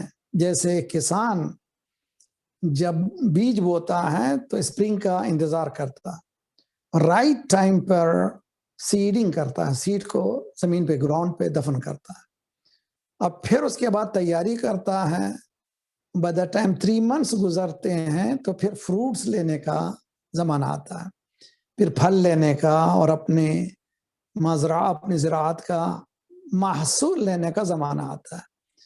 تو یہ رجب بیج بونے کا زمانہ ہے عبادت کی، اور شعبان میں آبیاری کریں، سچائیں اس کو، واٹرنگ کریں، اچھا خیال رکھیں، اس کے بعد روز شب قدر اب پھل ملے گا تو پھل کو کاٹیں۔ ہم یہ سمجھ رہے ہیں اس رات ہی پھل ہے، نہ، یہ زمانہ 3 مہینے یہ بہترین، 2 مہینے مندوبہ یعنی مستحب روزے ہیں، اگر اللہ نے توفیق دی تو روزہ رکھیں۔ تو اس زمانے میں امام کا ایک ارشاد ہے کہ امام موسیٰ کاظم علیہ السلام ماہ رجب کی فضیلت بیان فرماتے ہیں کہ جو ایک روزہ کم از کم ماہ رجب میں رکھے گا تو اللہ اس کو دوزخ سے نجات کی سرٹیفکیٹ دے گا۔ اللہ اکبر، حقیقت میں یہ ہے، الصوم لی انا اجزی بہی، اللہ کا ارشاد ہے کہ روزہ میرے لیے ہے۔ لیسٹ ہیپوکریسی ہے روزے میں، لوگوں کو بتانا ممکن ہے کہ نماز پڑھ کے ریاکاری ہو سکتی ہے، روزے میں کم سے کم ہوتی ہے ریاکاری، اسی لیے اللہ کہہ رہا ہے کہ سبحانہ و تعالی الصوم لی، روزہ میرے لیے ہے، اس کی جزا، اس کا ریوارڈ میں دینے والا ہوں۔ اللہ، جس کا ریوارڈ اللہ دے کون حساب لگا سکتا ہے؟ ان اللہ یرزق من یشاء بغیر حساب، بے حساب دیتا۔ تو اس ماہ رجب کی فضیلتیں بہت زیادہ ہیں، اور ہمارے کیلنڈر کے اعتبار سے، ہمارے جو حسابات کے اعتبار سے سیٹرڈے کو فرسٹ ہے، 29 کل ہے، یعنی جمادی الآخر کی کل جمعہ جو ہے 29 ہے، کل کا روزہ اور ہفتے کا روزہ، اسے 2 مہینے کا ملانا بہت زیادہ ثواب ہے۔ کل اگر چاند ہو جائے، یقینی ہے تقریباً، آپ کل کی شام کے اناؤنسمنٹ کا انتظار کریں، تقریباً یقینی طور پر ہے، پھر بھی جو ہے ہم لوگ یہ رکھتے ہیں اس لیے کہ چاند ہمارے ہاتھ کی بات نہیں، ہمارے کیلکولیشن سب بیکار ہو جاتے ہیں، اللہ کا حکم ہے۔ تو چاند ہوا تو پہلی رات، پہلا دن جو ہے ہفتہ ہے، کل رجب کی شب کی یعنی پہلی شب کی رات کچھ اعمال مستحب ہے، ان اعمال میں زیارت امام حسین علیہ السلام، ان اعمال میں رسول اللہ صلی اللہ علیہ وسلم کی طرف سے ایک دعا بھی ہے، اور اعمال کی کتابوں میں یہ تمام چیزیں آپ کو مل جائیں گی۔ اور اس کے ساتھ جیسے کہ ہمارے ہاں ابھی آپ نے سنا اسد میاں سے کہ پریزنٹیبل ہونے کے لیے ہمارے ہاں غسل جو ہے مستحب، غسل اسلام میں 150 کے قریب ہے سالانہ، اور ان لوگوں کو جو ہمیں مغرب آج ہمیں آنکھ بتا رہی ہے، انہیں نہانا بھی نہیں آتا تھا اس زمانے میں، اسلام 150 تقریباً ایوری آلٹرنیٹ ڈے مستحب غسل ہے، واجبات سے ہٹ کر، اتنی صفائی کا خیال کیا گیا۔ تو غسل ہے، اور 2 رکعت نماز ہے جس میں مخصوص اس کے طریقے کے ساتھ حمد کے بعد سورہ توحید ہے وغیرہ، آپ دیکھ لیجئے اعمال کی کتابوں میں آپ کو مل جائے گا۔ تو خلاصہ یہ کہ سب سے پہلے بہترین زمانہ ہے شتاء ہے، ونٹر کا زمانہ ہے، راتیں لمبی ہیں، تو قیام کریں، عبادتوں میں زیادہ گزاریں، اور دن میں روزہ رکھیں، بہترین ہے رجب شعبان کا روزہ، اس ونٹر کے زمانے میں ہو جائے کتنا اچھا ہے، اللہ کرے، خدا کرے انشاءاللہ۔ اللہ ہم سب کو توفیق عنایت فرمائے۔ ایک صلوات پڑھیے محمد وعلی محمد، اللہم صلی علی محمد وعلی محمد۔ انفاق، بحث ہو رہی ہے انفاق کی، انفاق یعنی دے دینا مال کو۔ اللہ نے متقیوں کے، تقوی رکھنے والوں کی خصوصیات میں انفاق کی صلاحیت بتائی ہے، یعنی مومن وہ ہے جو متقی ہے، متقی وہ ہے جو انفاق کرتا ہے۔ یہ تقوی قرآن مجید میں ہدایت، دیکھیے دو ہدایت، ہدایت ابتدائی ہے اور ہدایت موہبتی ہے۔ ہدایت ابتدائی انیشیلی ہدایت اللہ نے سب کی کر دی۔ حضرت موسیٰ و ہارون علیہ السلام شیطان کے جب وہ شیطانی تھا فرعون کے سامنے گئے اللہ کا دعوت نامہ لے کر کے، انہوں نے کہا چیلنج کیا یعنی سپر پاور کو سو زمانے کے، ارسل معی بنی اسرائیل۔ اس نے پوچھا من ربکما، تمہارا رب کون ہے؟ Who is your Lord؟ موسیٰ و ہارون نے جواب دیا ربنا الذی اعطى كل شيء خلقه ثم هدى، ہمارا پروردگار وہ سورہ طٰہٰ، ہمارا پروردگار وہ ہے جس نے خلقت کریشن یعنی ہر چیز کو صلاحیت خلقت بخشی، یعنی پیدا کرنے والا اللہ ہے، اور نہ صرف پیدا کیا بلکہ ثم ہدا، اس کو کہتے ہیں ہدایت ابتدائی۔ ہر ذرہ خدا نے خلق کیا، ہر آٹم کو اللہ نے پیدا کیا، اس کی گائیڈنس کر دی۔ اب دیکھتے ہیں یہ اس ونٹر کے زمانے میں نارتھ سے پرند چلے جاتے، اسپرنگ میں دیکھا آپ نے کہ گھروں کی ہمارے کان پڑے آواز آتی ابتدائی اسپرنگ میں چڑیوں کی۔ اب ہم سوچتے ہیں کہ ونٹر میں چلے کہاں گئے بیچارے، کہاں نظر نہیں آتے، وہ مائگریٹ کر رہا ہے۔ یہ مائگریشن ان کی اندر صلاحیت ہدایت موجود ہے، انہیں معلوم ہے کہ کہاں اپنی جان کو بچانا ہے، کون سے موسم میں وہ اپنی جان کو بچا سکتے ہیں۔ انسان چونکہ اللہ نے عقل دی ہے، اس نے چار دیواری لگا دی، ہیٹر لگا دیا، اسی ونٹر میں پھنسا ہوا ہے، اور اس پھنسنے پہ اور بھی اللہ نے پھانس دیا یہ کووڈ لگا کر کے، تو انسان پھنسا ہوئے نا قید در قید ہے۔ لیکن آزاد جو ہے یہ پرند ہے، یہ آزاد جو ہے برڈز ہیں۔ ایک کون سی ہدایت ہے؟ اس کو کہتے ہیں ہدایت ابتدائی، انیشیل گائیڈنس اللہ نے ہر ایک کو دی ہے، اور اگر مومن اس انیشیل گائیڈنس کے ساتھ ایک قدم کو آگے بڑھاتا ہے تو پھر اللہ اپنی عنایتوں کے ذریعے سے ان کو ہدایت کرتا ہے۔ تو ایک کا نام ہے ہدایت تکوین، ایک کا نام ہے ہدایت تشریع۔ ہدایت تکوین یعنی انیشیل انسٹنکٹیو گائیڈنس، اور ہدایت تشریع کس کے ذریعے سے؟ اللہ نے عقل دی ہے، اور اللہ نے پیغمبروں کو بھیجا، اللہ نے اولیاء کو بھیجا، اللہ نے علماء کو بھیجا، ان کے ذریعے سے آپ کو ہم سب کو ہدایت ملتی رہتی ہے۔ تو اگر انسان انفاق کرنا چاہے، قرآن کہتا ہے گیو اٹ اوے، جو مما رزقناہم ینفقون، بہت ہی عجیب و غریب ہے، جو بھی اللہ نے تمہیں دیا ہے ان کو دے دو، اس چیز کو دے دو، جو چیز بھی دے دیا۔ تو کوئی یہ نہیں کہہ سکتا میرے پاس مال نہیں ہے، ٹھیک ہے مال نہیں ہے لیکن کچھ ہنر تو ہے، ہنر دے دو، علم ہے علم دے دو۔ انسان دینے میں بخالت کیوں کرتا ہے؟ اس لیے کہ وہ سمجھتا ہے کہ اس کا ہے۔ یہی سے فرق ہو جاتا ہے دین اور دنیا میں۔ یہ سمجھنا ہے کہ یہ جو کچھ بھی ہے دنیا میں جو اسٹرگل کر رہا ہوں یہ سب میرا ہے، انہیں یہ جب کہہ دیتا ہے میرا، یہ دین نہیں ہے، دنیا ہے۔ ہمارے ہاں کیا ہے؟ ما بینا من نعمت فمنک لا الہ الا انت استغفرک واتوب الیک۔ مالک جو نعمتیں ہیں وہ سب تیری طرف سے ہیں، میری طرف سے کچھ نہیں ہے۔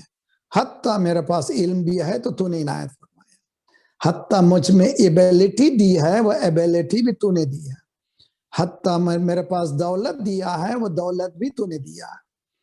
تو یہ جو خوف ہے کہ میرا مال ہے، یہ خوف خطرناک خوف ہے۔ اسی لیے قرآن مجید نے اس کو بریک کرنے کی کئی آیتوں کے ذریعے سے بریک کیا۔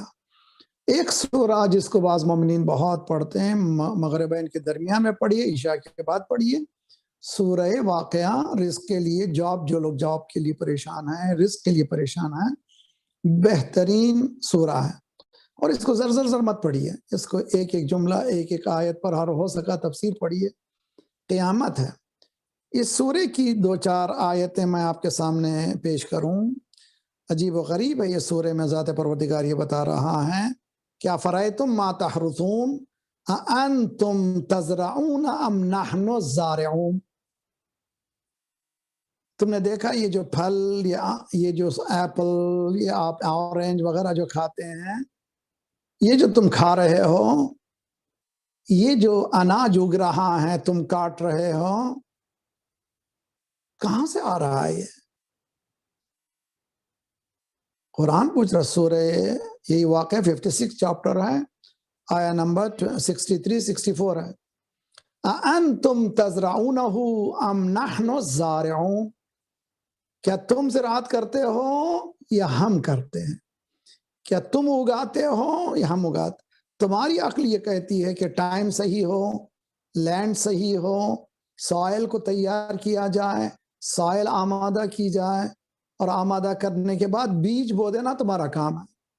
اس کے بعد اللہ سوال کر رہا ہے انتم تزرعون، کیا تم کہ اگاتے ہو، ام نحن الزارعون.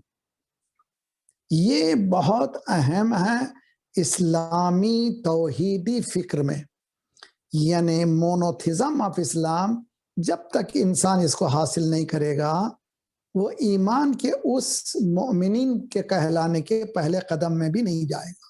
جہاں پر یہ کہے گا کہ یہ میرا ہے، یہ میں نے کمایا ہے، وہاں پر دین نہیں ہے.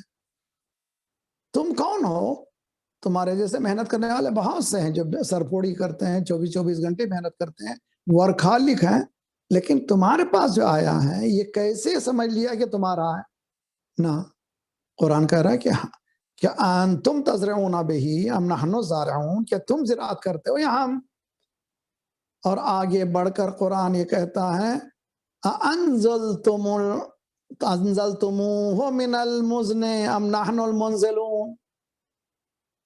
یہ بہت ہی عجیب و غریب ہے.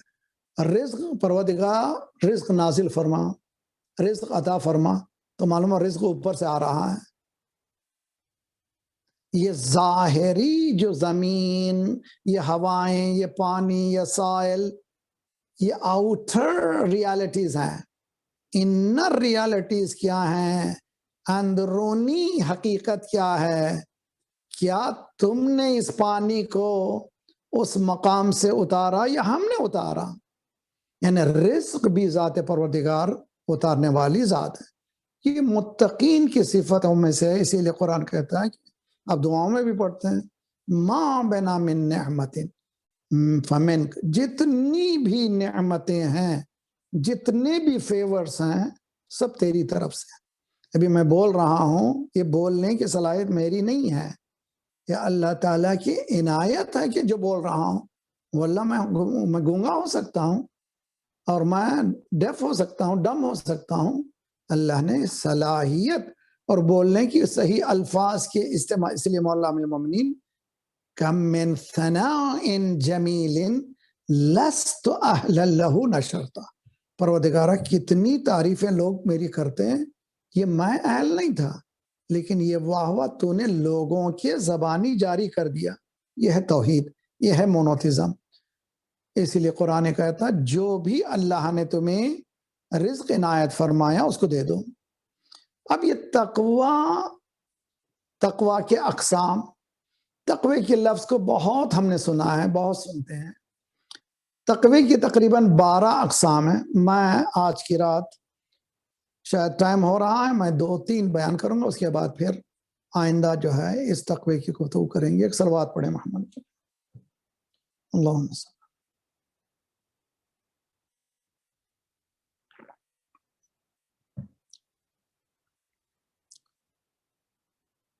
اولین تقوی جو ہے، تقوی کی تعریف روحی تقوی ہے، یعنی اسپریچول تقوی. کیا اسپریچول تقوی؟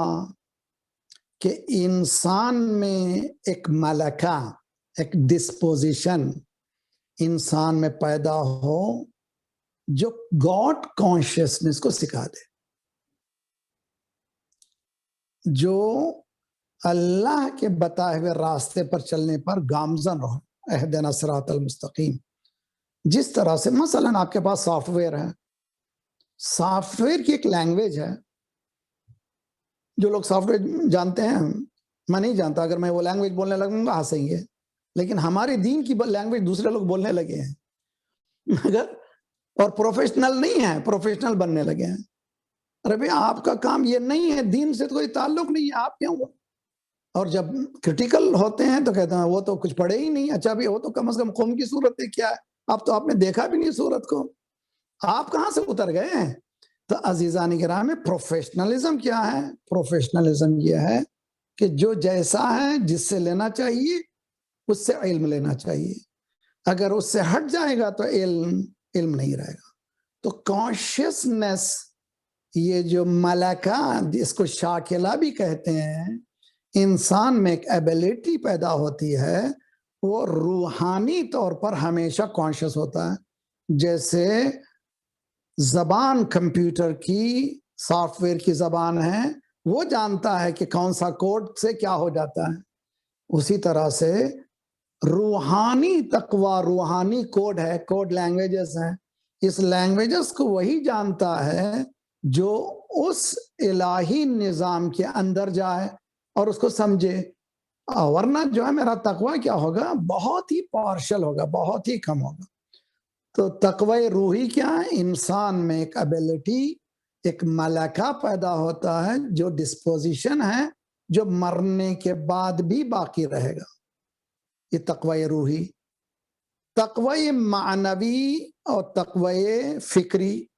تقوی فکری کے لیے بسم اللہ الرحمن الرحیم، قل اعوذ برب الناس ملک الناس الہ الناس من شر الوسواس الخناس الذی یوسوس فی صدور الناس.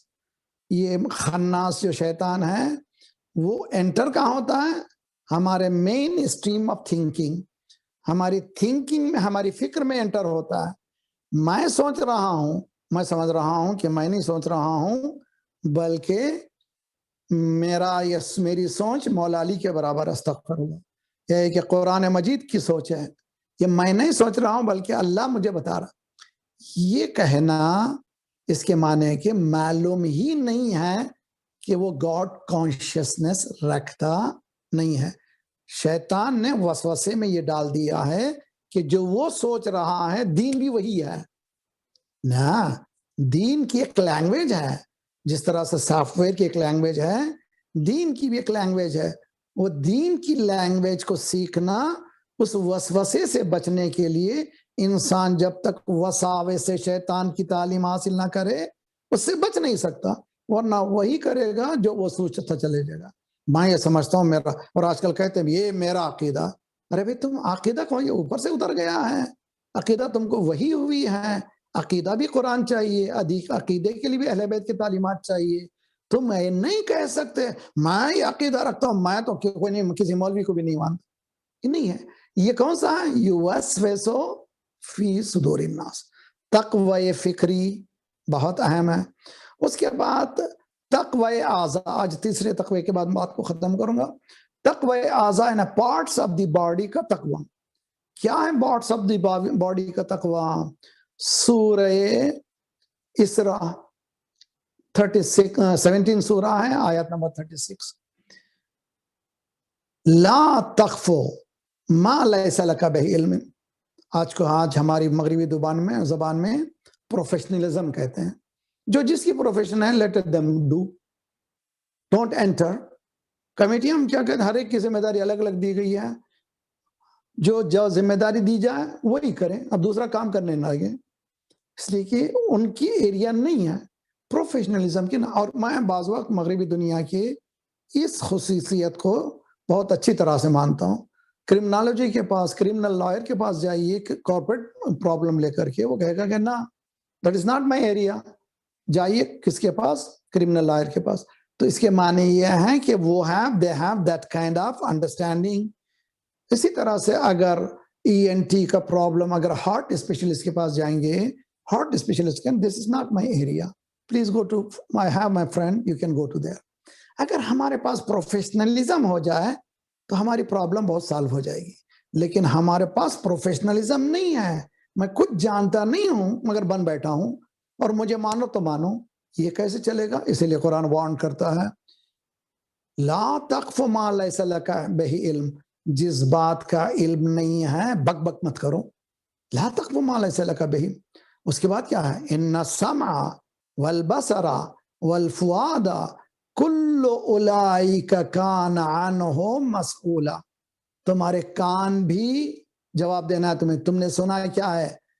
غیبت ہو رہی تھی 10 منٹ 15 منٹ فون کے ذریعے سے, میں سنتا گیا, میں مولانا میں کیا کروں, کیسے رکوں؟ نہیں بھائی آپ دوسرا موضوع بدل دیجئے, نہیں تو انشاءاللہ پھر بات کروں گا, انشاءاللہ سوچا جائے گا. اتنا تو میں اختیار رکھتا ہوں. لا تخف ما لیس لک بعلم ان السمع, سماعت, غیبت سن رہے ہیں, جھوٹ سن رہے ہیں, کسی تہمت سن رہے ہیں, کسی کو گرایا جا رہا ہے, اب مزے لے رہے ہیں. یہ کیا ہے؟ علم نہیں ہے کان میں کون سی باتیں سننا چاہیے. اور بصر, آنکھیں بھی مسئول ہیں. ان السمع والبصر, اور فؤاد بھی, آپ کا سوچنے کا انداز بھی مسئول ہے, رسپانسیبل ہے. اولئک کان عنہ مسئولا, روز قیامت پوچھا جائے گا کانوں سے تم نے کیا کیا. تمہارے اختیار میں یہ کان تھے, سنا کیا تم نے؟ تمہارے آنکھوں میں اختیار تھا, دیکھا کیا تم نے؟ ماں باپ چیخ رہے ہیں اور ہم جو ہیں بیٹھے ہوئے ٹی وی کے سامنے یہ کہ گیم کھیل رہے ہیں, اور ایسا گیم جو جس میں کچھ بھی نہیں ہے زندگی میں. مسئول ہے, ریسپانسیبل ہے. تو یہ کانشیسنس کا نام ہے تقوی. یعنی میں پروگرام کو دیکھ رہا ہوں, کان کو کہاں استعمال کروں؟ قرآن. کان کو کہاں استعمال کروں؟ قرآن, اہل بیت. رسالۃ الحقوق امام سجاد علیہ السلام کی ایک صلوات پڑھیں ہم لوگ. اللہم صل.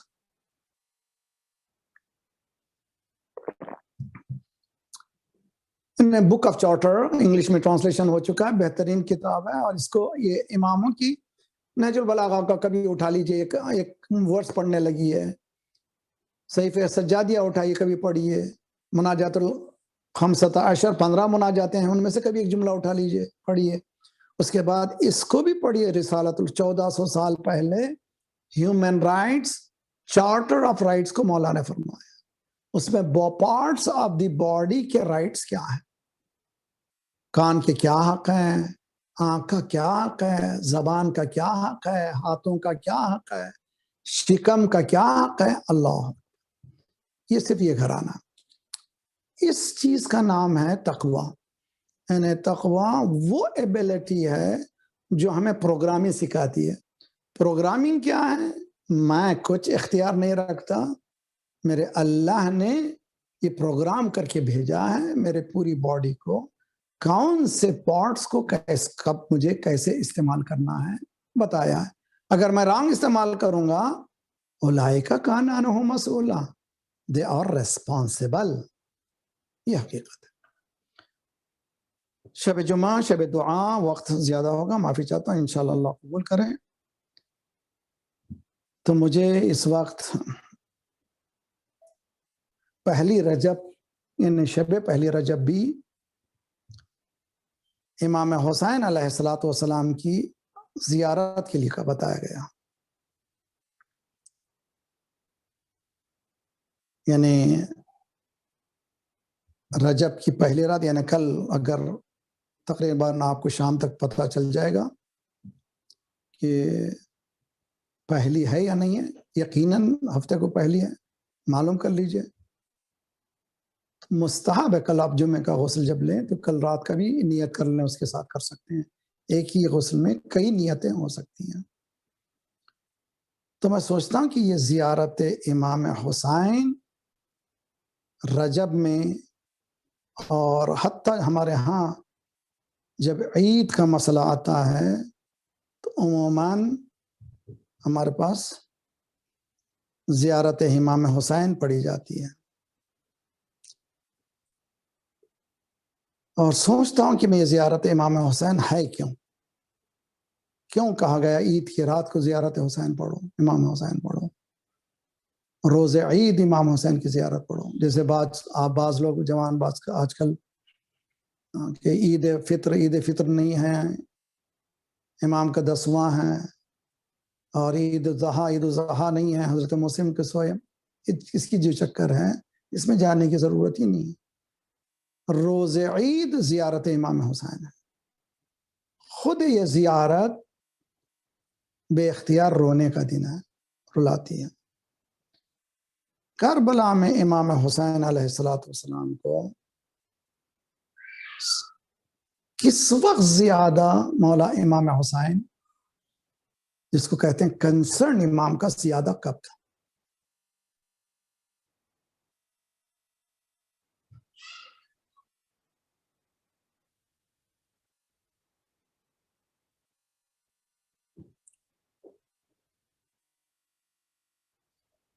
آپ پورے صبح عاشور سے لے کر عصر عاشور کے واقعات کو دیکھیں،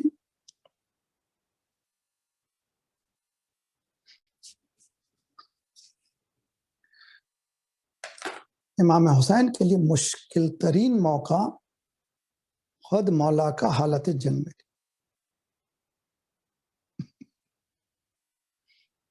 اس لیے کہ جب بھی کوئی جنگ کے میدان میں جنگ کرتا تھا کوئی بیویوں کو خبر دینے والا موجود تھا۔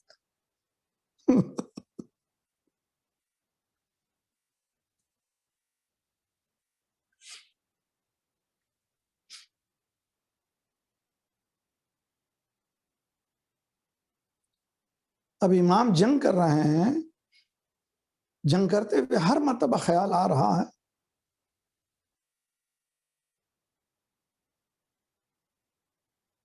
ایک آواز گونجی خیام سے، رونے کی آواز، مولا جنگ کرتے کرتے واپس لوٹے۔ زینب کیا بات ہے؟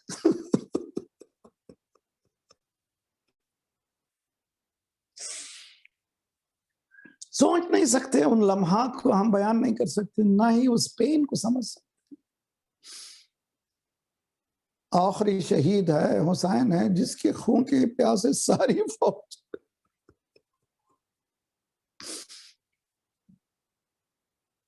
وہ جنگ کے میدان سے واپس آیا ہے تو بیویوں نے مولا کے چہرے کو دیکھ کر اور سیکھ کر رونے لگے۔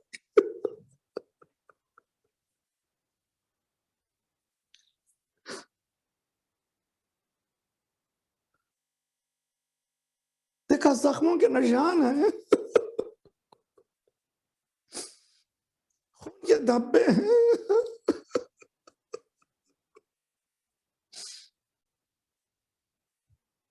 ایک جملہ میں نے آج دیکھا عجیب و غریب ہے، بس جب بیویاں روئیں تو مولا امام حسین نے زینب سے کہا بہن ذرا صبر کرو، بہت رونا ہے تمہیں۔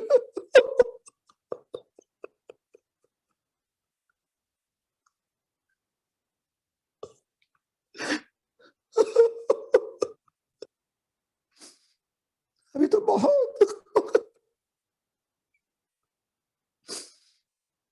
محلہ ذرا آہستہ آہستہ، جلدی کیوں کر رہی ہو؟ گویا کہہ رہی ہوں تھوڑی ہی دیر کے بعد خیام جلے گی، تھوڑی ہی دیر بعد سکینہ تمہیں تماچے لگیں گے، تھوڑی ہی دیر بعد چادریں چھنیں گی، رونے کا بہت۔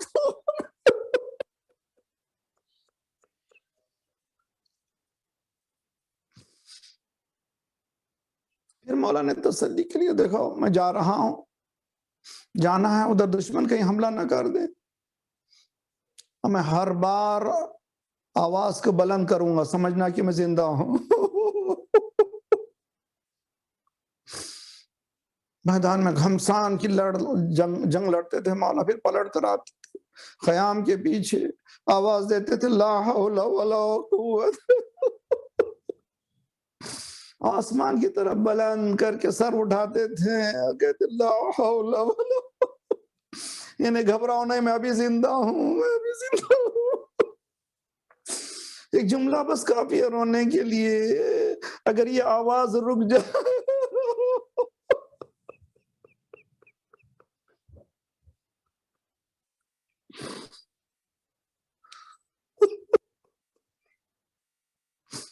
صلی اللہ علیہ یا أبا عبد الله وعلى الأرواح التي حلت في النار وأنا قد برحلك عليكم من السلام أبدا ما بقيت وبقي الليل والنهار. السلام على الحسين وعلى علي بن الحسين وعلى أولاد الحسين وعلى أصحاب جميعا شهداء کربلا ورحمة. انا للہ و انا الیہ راجعون. گزارش ہے ایک سورہ الحمد 3 اخلاص سے. روشن علی راشد، کرار حسین بن برکات حسین نقوی، سکینہ بنت اعجاز حسین نقوی اپنے اپنے مرحومین شہداء کے لیے فاتحہ. بسم اللہ الرحمن الرحیم. الحمدللہ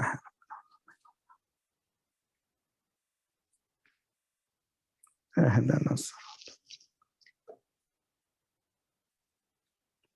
بسم اللہ.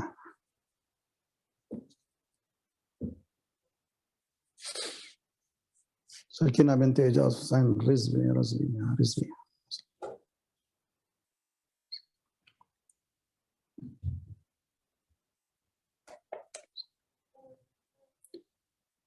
یا من لطیف لم یزل الطبنا فیما نزل انت القوی نجنا عن قہرک یوم الخلل لی خمسۃ نطفی بہا حر الوباء الحاتم المصطفى والمرتضى وابناهما والفاطمة عباده من نسلهم قد جاءنا من فضله العابد والباقر والصادق والكاذب ثم رضا ثم التقي ثم النقي والعسكري والحجة كالقائم عجل اللہ تعالی فرجہ الشریف. پروردگارہ ہمارے ان آنسوؤں کی قسم ہمارے گناہوں کو بخش دے. آئندہ گناہوں سے تو اپنے ید قدرت سے بچا لے. پرچم اسلام کو بلند فرما. دشمنان اسلام دہشت گردوں کو دہشت گردوں کے سرغنوں کو تہس نہس کر دے. مظلومین مومنین جہاں جہاں ان کی جان مال آبرو عزت کی حفاظت فرما. مومنین مظلومین کو قیام کرنے کی توفیق عنایت فرما.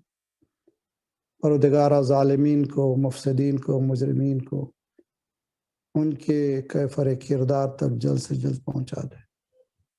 پروردگارہ ہمارے اور آئندہ آنے والے نسلوں کی ایمان کی حفاظت فرما.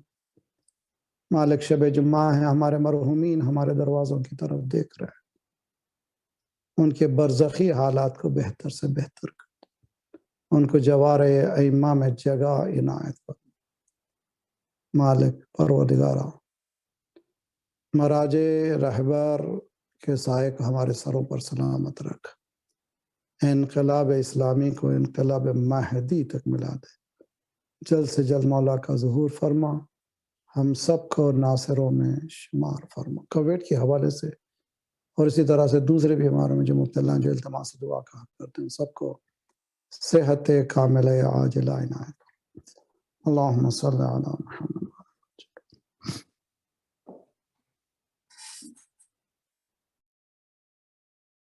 اللهم صل على محمد وآل محمد. اللهم صل على محمد وآل محمد. السلام عليك يا أبا عبد الله. السلام عليك يا ابن رسول الله. السلام عليكم ورحمة الله وبركاته.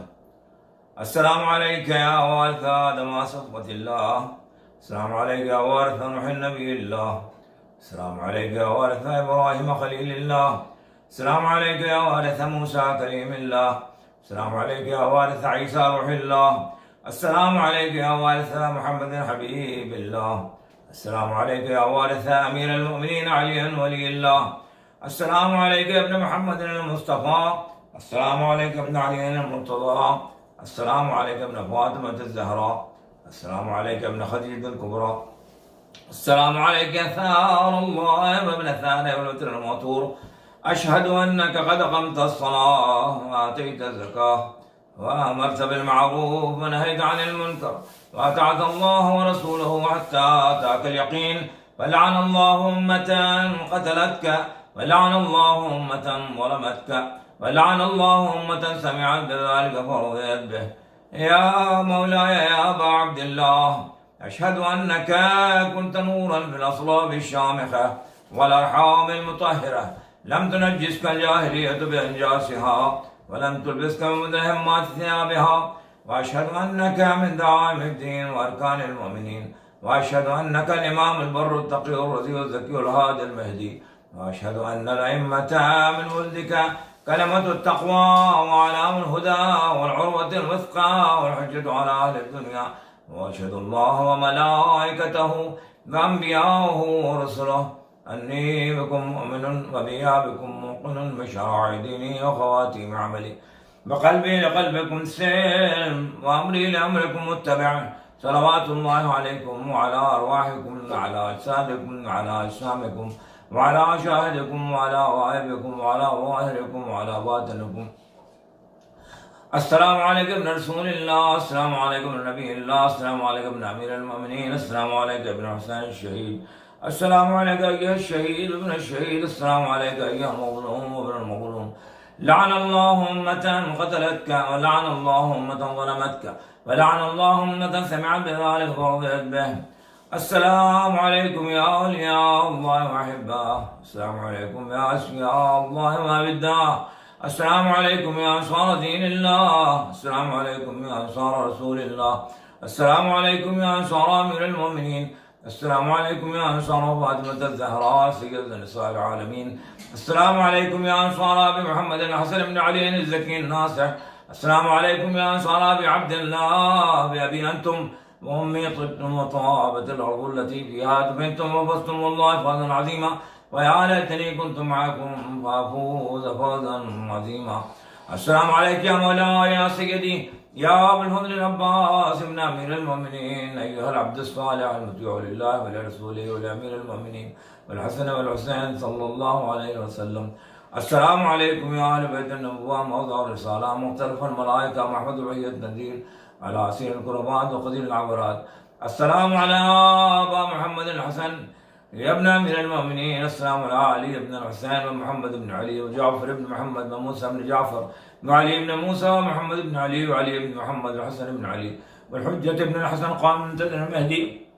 السلام على حجة الله وبقية الله يا مولانا يا صاحب العصر والأمر والزمان، الأمان الأمان الأمان فتن الزمان. السلام عليك خليفة الرحمن سلام شريك القرآن، السلام عليك إمام الإنس والجان، عجل الله تعالى فرجك، سهل الله مخرجك وظهورك، وجعلنا من أنصارك وأعوانك ورحمة الله وبركاته. رحم الله من قرأ الفاتحة مع الصلوات.